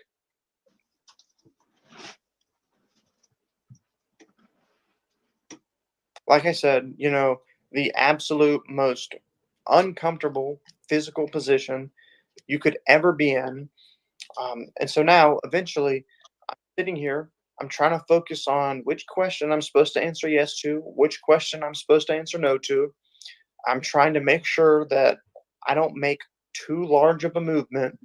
And then all of a sudden, this creep just screams in my ear, "Stop trying to throw off the machine." And then I remember my head thinking, like, well, what am I doing? I'm not trying to cheat on the test. I'm not a Soviet spy well trained on cheap poly. What are you about? Anyhow, so Is that him? Yeah, this is him. It's the I accuracy am directive fine. extremely annoyed, frustrated. I am mentally uncomfortable. I'm physically uncomfortable. And this dude's like, well, looks like, there's something on your mind. You're showing some reaction. Alrighty, he's here. I want to hear this. Mr. Wrangler. Hola. ¿Qué dice, ¿Qué señor? pasa, hermano? Aquí otro día, hermano. Give us a skinny. Give us a skinny. Oh, he's going around. All right, everybody knows Direct D has a warrant out for his arrest, right? Yes. It looks like he's on the run. Yes. So technically, he is a fugitive from justice at the moment. So what's he doing? He's actually live streaming himself going to fucking Bass Pro Shop, trying to buy crossbows and shit. And then when they tell him they need ID and that he needs to fill out some paperwork, he gets all offended. Oh no, you can't make me do this. No, a crossbow isn't a weapon, and you're just discriminating against me because of my tattoos and because I'm a felon. It's like, I got news for you. being a felon is not a protected group in the Civil Rights Act of 1964. I'm sorry. Neither is having a tramp stamp tattooed on your fucking throat. Swing and a miss. And then my favorite was, and a crossbow isn't a weapon.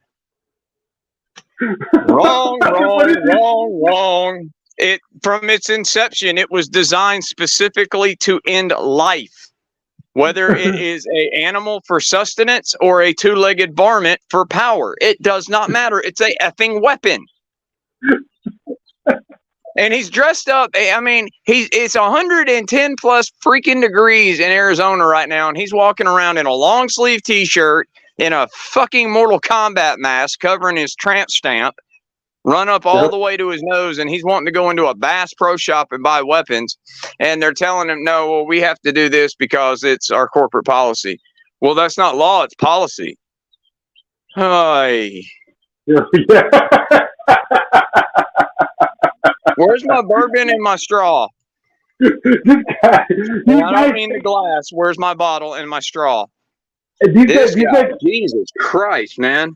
And on top of that, Miss Loki in about 5 seconds, a video I did on him 2 weeks ago, I think, where he's in a hotel. You can tell he's sitting in a motel just because of the background and the wall, the lamps, the furniture and the background, on top of the fact that he is having coffee in what's supposed to be his living room. But who doesn't have a damn coffee pot this day and age? I mean, you can go to the Dollar General and buy one for like $20 and the damn thing's got an auto start on it and a timer.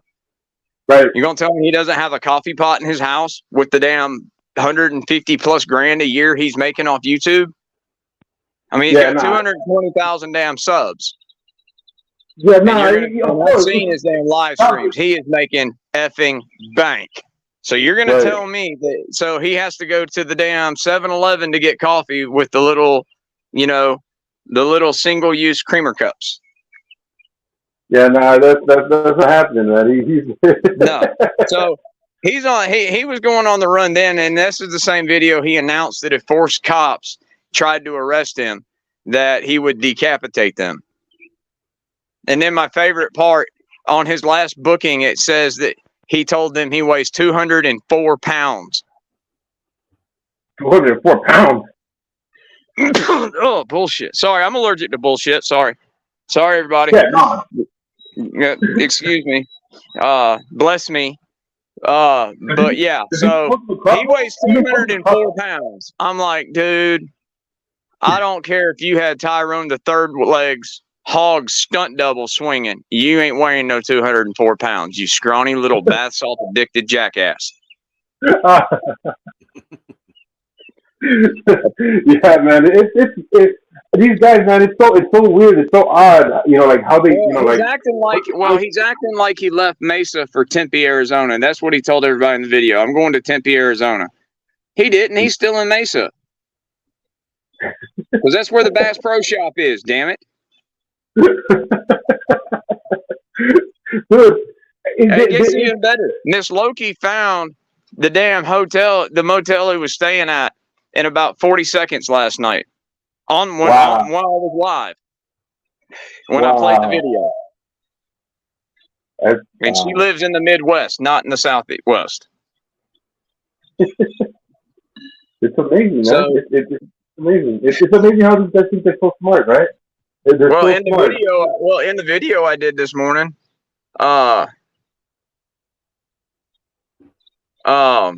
he also tells the damn guys at the thing, after he was self-promoting his channel, oh, hey, because I've got this YouTube channel and I go around and I advise people of their rights. Dude, you don't know your fucking rights. Shut your mouth.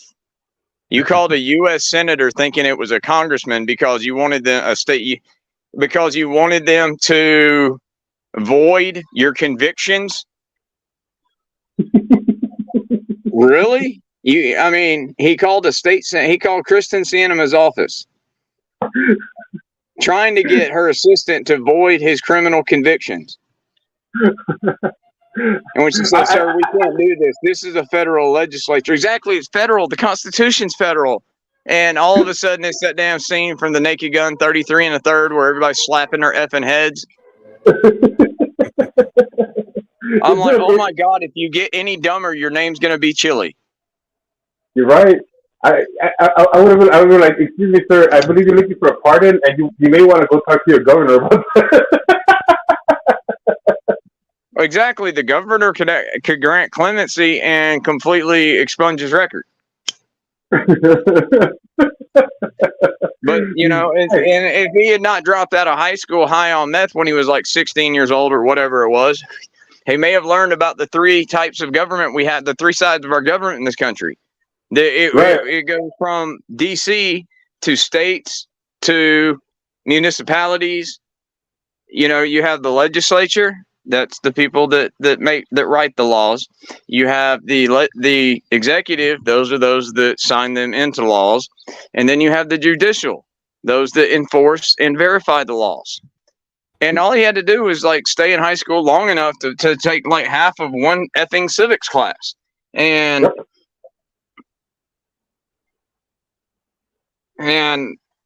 oh my gentle Jesus. And this guy is out there trying to tell people to how they're supposed to be obeying the law. Yeah, no, all he's doing is showing people that there's enough decent and you know, caring people that will give you the patience of understanding that you don't understand the law to not go ahead and him you up the minute you think that it's okay to do the things that you're doing. I mean, because I don't in every single, you know, like every single thing that he does, I always see somebody that's really patient. You know what I mean? Because it gets even better, Jerry, Scotty. He even goes so far in this same video to say, yeah, so what I do is I go out and I say and I do things to elicit emotional responses out of people. And then I back it up and I replay that again. I'm like, are you effing kidding me? You just admitted that your whole constitutional advocacy channel is total horseshit. Yeah, he just admitted. I mean, not that we needed his confirmation, but I mean, like I needed direct douchebag, like I needed Christopher Loves It from his cellmate Ruff to tell me his channel is bullshit. God almighty. I love stupid people. I mean, I really don't. I can't stand stupid people because they rack up there with lazy people, because to me, they're the same thing, just whereas a lazy person is just thought of, stereotyped as physical lazy. A stupid person is just as lazy, because a stupid person is just somebody who doesn't care to make themselves smarter. And that's different than ignorant, because ignorant just means that you lack education. Whereas a stupid person has the ability to make themselves smarter. They're just too damn lazy. And that's where he fits in. Exactly. Yeah, no, I agree 100%. And I believe somebody is ignorant can be changed, because they're usually either doing research or doing things that are in a biased type of way, so that they don't get full information as it's supposed to come, right? And they're also not seeing it the way it should be, like y'all remember that little idiot who had the same channel acronym as DMA, or as Denver Metro Audits? He was like Detroit Metro Audits or some shit. He was a little bitty bastard. When he got arrested at the airport, they were chucking him up. He's like, "Come on, man! I'm only 5'2". That is ignorance. That right there is pure ignorance. Whereas Cyrex and Joshy and Maddie, Sticker Pimp. Sorry about that. Sticker Pimp. That's not stupid or ignorant. That's just the result of way too many generations of fucking inbreeding. That's right. Yeah. That's what that is, because they all kind of have like that same little like cadence to their voice. You know what I'm talking about? Like they all kind of sound the same, like that little like. Oh well, that's easy to explain, brother Jerry. That's very easy to explain. It's they either have no teeth, little teeth, or extremely effed up teeth, and that covers Maddie, Joshy, and Cyrex. Absolutely, makes a lot of sense to me. Oh And I man, actually, I finally did my first Cyrex video the other day. did you? And I actually, and I'm not going to say who it was, but I actually got a novel from this individual in my DMs on Discord that started as they were admonishing me for doing the damn thing and getting on to me for doing it, saying I'm picking on him. They actually started the novel off with, I was going to do another Cyrex video, but I decided against it. Okay. Well, if you were going to do another one, that would just I'll just have to naturally assume that you've already done one, at least, Right. minimum. Exactly. That's how you. That's kind of you have to at least do one so that you can do another one. That's just how that works. And and then so yeah, I finally do one because it's my favorite kind of video to do on one of these idiots when they come on YouTube and claim they're leaving YouTube. Oh yeah. High off of Uncle Ed's Percocet. Oh, so that's what prompted him to say that. Because I was like, yeah, that's like how many times has he said he's going to leave, but he's still here, right? Yeah, it's like, how many times did he say, I'm doing this for everybody? I'm doing this for everybody else that's been like me. When you say Yeah. like me, the only thing I think is just Jethro Bodine fucking serious inbreeding. I mean, like his dad's, his uncle, and his mom's, his sister as well. Right, and the other thing too that they really like when they say things like that, like, "Oh, I'm doing this for everybody," or I mean, but then, well, what's Cyrex doing for everybody? Showing us his non-existent toddler thumb? I mean, he exposes himself. I can't say certain words or my shit gets either yellow dollar billed or it gets red dollar billed. Or I catch a TOS strike because my video, Denver Metro Audits, felt that I was bullying him. Bitch. But yeah, he goes around showing what's supposed to be male genitalia that is so deformed and not male genitalia that the damn algorithm doesn't even catch it. right, yeah, And it wasn't an isolated incident. He's done this a lot, apparently. A lot. Yeah, and I didn't know. The reason people are calling him a chomo is, well, let's see. You got catfished online. You thought you were talking to a 15-year-old girl. You were talking to a grown woman. When you found out you were talking to a grown woman, you call the cops. You tell the cops that you want charges filed against this person that catfished you because they made you think that you were making sexual advances to a 15-year-old girl, and you feel like you've been defrauded. It's like, wait, Yeah. you called the cops and told them that you were starting a sexually explicit, illegal relationship with an underage child online? Yeah, no. I feel it's my patriotic duty to roast this dumb son of a bitch. No, that's and look. This is the thing. This is the thing that I want people to understand. See, this is the thing that I want people to understand. These guys will make themselves out to be the victim because they know that there's some sort of sympathy to be given if you act that way. So what they do is that they say things like, "Oh, you know, the cops can lie to you in an interrogation. Yes, they can lie to you. They really can. But you want to know why? Because they're trying to catch real assholes that are doing real asshole shit to people. They're not being assholes just to be assholes. They're not going over there to lie to somebody to scam them out of money and stuff like that. No, they're trying to catch people who do this for a living. So you can go ahead and say, "Oh, the cops did this, the cops did that. Oh, they're bullying him, or they're not, whatever." You know what I mean? The point is that as long as he's a scumbag, do whatever you want. Do whatever you want. These people don't deserve it. They don't deserve your respect. They didn't earn it.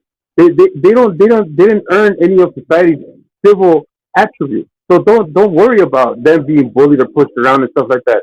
You need that. You need that because these people need to be put in their place because they look for power dynamics. if they can't get it because they feel like they're in power, they'll get it and act like victims because what they do is that if they can get the power from you in a way that's going to be they're in control, they're going to manipulate that control. So how do they do that? They act like they're the ones who are being bullied, and that's the worst thing that anybody can do. You don't get points for acting like a victim. Oh, what happened tonight? I didn't see anything else. I think he might have just hit the back key. There he is. Sorry about that, bro. Alrighty. But, you know, like I said, it's just like all these other idiots. I mean, I have decided that because of how I feel about wife beaters and just overall pieces of shit that think at 40 years old it's a great idea to just start rolling around with a puffed up perm, trying to look like, you know, another version of Afro Audits. And because I don't like him because he's just a piece of trash anyway, I decided to make Craig Hendry from CH and Ty Audits my new bitch. And he's not cooperating because he's not putting out any really good content. I mean, he put out one, since the last thing I destroyed him on, he put out one 5-minute video of him filming a traffic stop in Colorado. And this female Marine vet comes up to him and gets in his face and tells him he's a piece of shit and to leave the officers alone. And he ain't having that. So and I just can't stand the hypocrisy of the shit. It's they're out there claiming they're fighting for our First Amendment rights, or as Josh E. Abrams likes to say, or as I like to call them, milkshakes. We're just flexing on our Constitution. Yeah, you don't need to stress test the Constitution, you fat bitch, because it's been there for almost 250 years. We don't need you to stress test it. The only way you're going to do anything that would stress test and break the Constitution is if you sat on it there, man boobs. Right, and the thing is that like you stress test. Who asked you to? Like, who asked you to do that? And why does it make a difference whether you stress test it against some people that are working in the office? You know, like all of that just doesn't add up to me at all. Like it's like that's not a stress test of any kind of like constitutional right. If we like say today tomorrow we put out a story about the president and the government and somebody grabs it and says, oh no you can't talk about this, then we have a problem. And as I always say, and that is always dependent to time, place, and manner. And, you know, just as an example, you know, for some reason, the media loves to throw down and announce when DevGru is going to be performing an operation, or right after they've performed one. They like to make that shit just world notice. Hey, these specific sailors out of this specific unit just went and dusted off in his home in another country the world's, you know, most evil terrorist. Yeah. Before they were even back to freaking Afghanistan. Before the damn SEALs were back to Afghanistan from snuffing bin Laden's punk ass, it was already on the news here. Not only what unit took him out, but what unit flew in there. Right. And in what aircraft they flew him in. I mean, Jesus Christ. So I have nothing. I'm all about the First Amendment, guys. I am. But it's not unconditional. It's not unlimited. It's like any other right in the Constitution. Everything in the Constitution is subject to time, place, and manner restrictions. And I'm so tired of these frauditors running around saying, oh, well, no, I pay taxes, so I pay your salary, which means you work for me. It's like, no, jackass, you're on welfare because your damn YouTube channel sucks, which means since I'm a police officer and I pay taxes, by your theory, that means you work for me, bitch. Right. I was saying that earlier with Josh and him being in that office telling that lady, oh, you work for me, you're a public servant, this and that or whatever. And it's like, no, dude, like you weren't there for the hiring process. You weren't there to make sure that she was doing her job right. You don't know nothing about what she has to do. So first of all, you couldn't even scrutinize her on her job because you don't know her job duties or what she has to do as far as like her job duties are concerned. And then to add to that, now you're going to say, oh, well, you're her boss. No, you're not. Because if that was the case, then every single person that went in there could be telling that lady to do this, and that, and the other. It's not. That's not how that works. You you can say she works for the public, and there should be things that she should do for the public, but you file those grievances towards the people that you file them towards, and that works for any business. So you can't say it's a private business thing, a public business thing. It doesn't matter. Those are just proper ways of doing things. You want to skirt that because supposedly you got some sort of special preference because you pay taxes. That's not nothing that a citizen shouldn't do. These guys always want pats on the back for things that everybody does. Well, it's just like the other week, last weekend when I tore Wolvie apart. I went on a panel with him for about 20 minutes, and I triggered that little fat bastard so bad it wasn't even funny. I mean, even Josh was muting him. It was BSBT's channel, and Joshy was muting him. Wow. Now, this was, of course, before Fowl went back and he handled business for all of us. And by the way, they're no longer called porn bombs, guys. They're no longer called porn bombs in our world. It's called an intimate act ordinance. I like it. Thank you. That's another Wrangler original, along with you're an independent journalist gathering content for a story. What's always my reply? You're a high school dropout with a felony record and a meth habit. And then when they go on to say, "Oh, I'm just a journalist." Oh, well, you can't be a journalist. Well, why not? Because it's impossible to report and disseminate the news when you're creating the news. Yeah, absolutely. So, yeah. And So I tore Wolvie's ass apart too because he started off with it. They are my public servants. I'm like, Wolvie, your fat flippered ass has been on disability since the fucking 90s. You haven't paid taxes since before Clinton's impeachment. Which means those officers pay taxes. Which means that funds your disability and your food stamps, which means you're their servant. And then he just lost it. Right, and didn't he say something on that same stream where, I pay something like $400,000 a year in taxes, some ridiculous high amount? Yeah, the only way he's paying $400,000 a year in taxes, in federal income tax, we added that shit up. He would have to be making better than $2 million, 2.4 something million dollars a year, just depending on where he lives. Yeah, and then he would be more upset because, I think after 2 points, I think at 1.5 or something, you fall into a luxury tax, right? It's like, wait, you're paying $400,000 a year in taxes when you're on disability, and your YouTube channel is fucking got worse views than Josh Socks. I mean, really? Jeremetha has more views than you do. Who else misses our little buddy Jeremetha? I don't. Definitely not. Definitely not. I do wish his bath salt smoking ass would, I wish he would, if he's going to schedule a live stream to eBay where he actually puts in the title, he's fundraising. I wish that he would show up for it because I get all the roughnecks together for this because they want to play with their food, and then he doesn't show up. Then he reschedules it for the next morning. He doesn't show up. It's because he thought he was gonna have enough mess to make it to the next. If you can't count on a nomadic, unemployed meth head to show up on time, what is the world coming to? And on that note, guys, I gotta go. I'm not gonna be live tonight. I'll be back tomorrow.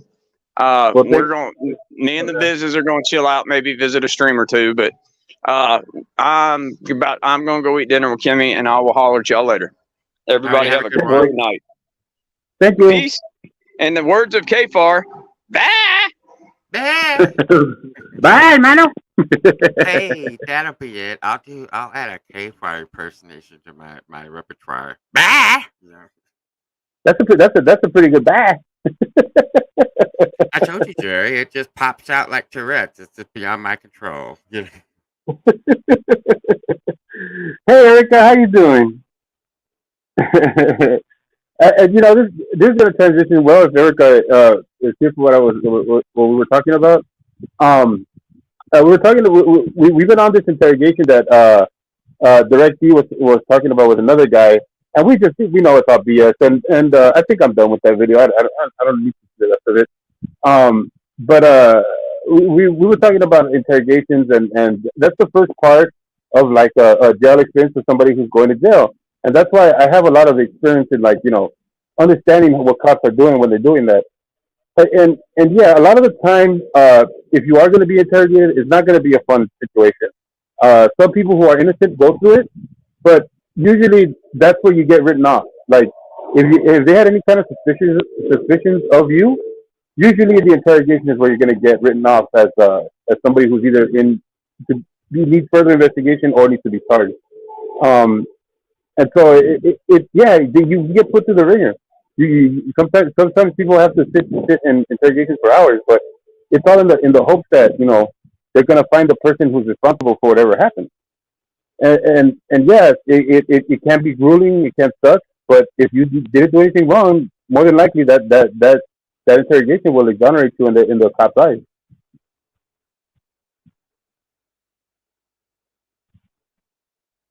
Preach it, Am I, brother. what?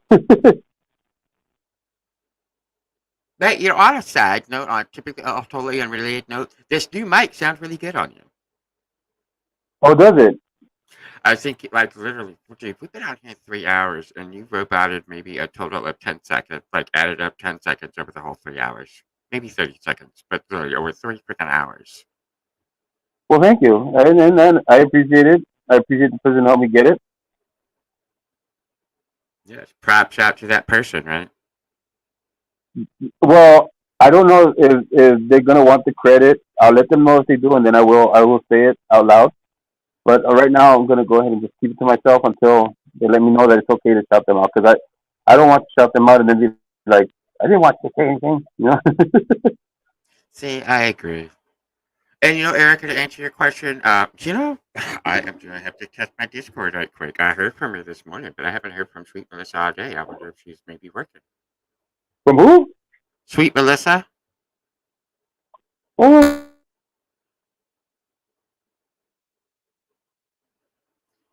And damn it, I just told him he wasn't roboting, and you roboted. There you go. You're back, buddy. Oh boy. I jinxed you. That's fine. It's fine. It's fine. It's okay. Oh well. Let's see here. We have gone 3 hours. I'm checking my emails right now to see if anybody has taken my invitation. No. Might have to rename this one to the SS Minnow, Jerry. It's a 3-hour tour. It's a 3-hour tour. A 3-hour tour. Now the investigation's getting rough. Directly was tough. And going back, like we're talking about old shows, I am super excited about this thing with Lupe. This whole like 80s vintage movies review thing. That is we gotta get together for that one, yeah. You know what? I've been wanting to have Lupe on for other things too. Well, this last week I would have invited her to a couple more things because I had more. This is what gets me upset about last week. Okay, my mic decides to take a crap on me, and it's not helping that none of my devices have good mics on them. And I had lined up like 2 good lives that I knew were gonna be good because it was 2 people that I know people don't get to see a lot on live. And I just been working these, like I've been working these things in the back. You know what I mean? I've been working all these, different people who have been deciding, yeah, I want to do a live. You know what I mean? But and I always convince them. I tell them my lives are so small. Like you won't get so many people there. You'll be able to be yourself. It's okay. And I'm convincing them, and they're like, yeah. And then my mic just starts to take crap, and I'm like, if I can't have good sound, and all people are going to be talking about is the mic all day, it's like, oh man, this is so terrible. And it's like I canceled 2 of them, and I'm pissed because I have to cancel because I'm not sure that those people are going to go. They're going to want to do it again, or they're going to commit to the time again. So that really upset me about last week. And then again, I got somebody who hardly ever gets online who sent me a message saying that they were willing to do something, sometime, in the middle of the week. And again, I had to cancel it because of my stupid mic, and I was so like dejected and just tired of like, oh my gosh, it's like I can't believe that like this is happening right now. It was horrible. I feel bad because it's like that this last week should have been a really good one for my channel. It's like it sucks that I missed out on it. Right, but I totally get why you unfortunately would have to cancel because, like you said, it's like a mic issue. Kind of just makes it's a distraction. It makes the whole topic about that. So I get it. Right. Oh well. But yeah. I guess we're good now, right? I mean, the last thing I wanted to do was with Erica, but if you can't today, it's fine. It's okay. We can set it up for another day. Um, we'll talk about it, Erica. I'll send you a text. See what we can do. And yeah, I mean, other than that, if you guys don't see me around in the chat, subscribe to Professor Crack's channel. I'm usually gonna be over there. We got a show coming up. We're gonna start doing more stuff in the morning. He wants to do some stuff like he wants to do more like music stuff for the morning. So we're not really gonna go up against Hez. If that's what everybody's thinking. We're actually gonna start a little bit earlier, and we're gonna end earlier. So there's still gonna be time for Hez if you guys are part of the Rackers. And just stick with me. If you're a subscriber right now, if you're coming in hearing this afterwards or whatever, just stick around. Like I said, I'm trying my best to get my tech up, and when I do, I'm gonna produce better videos, better things for you guys to have more content here. I'm looking to do more content on these frauditors and also content on other legal things. Not for any kind of legal perspective, but just to kind of give it a layman's term so you guys can understand better what's happening. I know that a lot of people ask questions about why is this happening or why they're doing this, why is this procedure this way, and I think I have an understanding enough to translate it in a way that people understand. Agreed. And I'm super excited. Like this other, I want to call it an alternate show because it's not really the afternoon show, but the morning show with you and the professor. I'm super excited, so I'll definitely be checking it out. Yeah. Well, all right. Well, I guess we're calling it, right? Anything you want to say, Scotto? No, I think I'm all good. This was a great time, Jerry. Thanks for the invite. Oh, thank you. Thank you for showing up, man. It's always a pleasure having you. Hey, thanks. The pleasure's mine, my friend. All right, guys. Have a good one. Have a good rest of your weekend, and I might see you guys tomorrow morning. All right, have a good night, everybody. Bye-bye.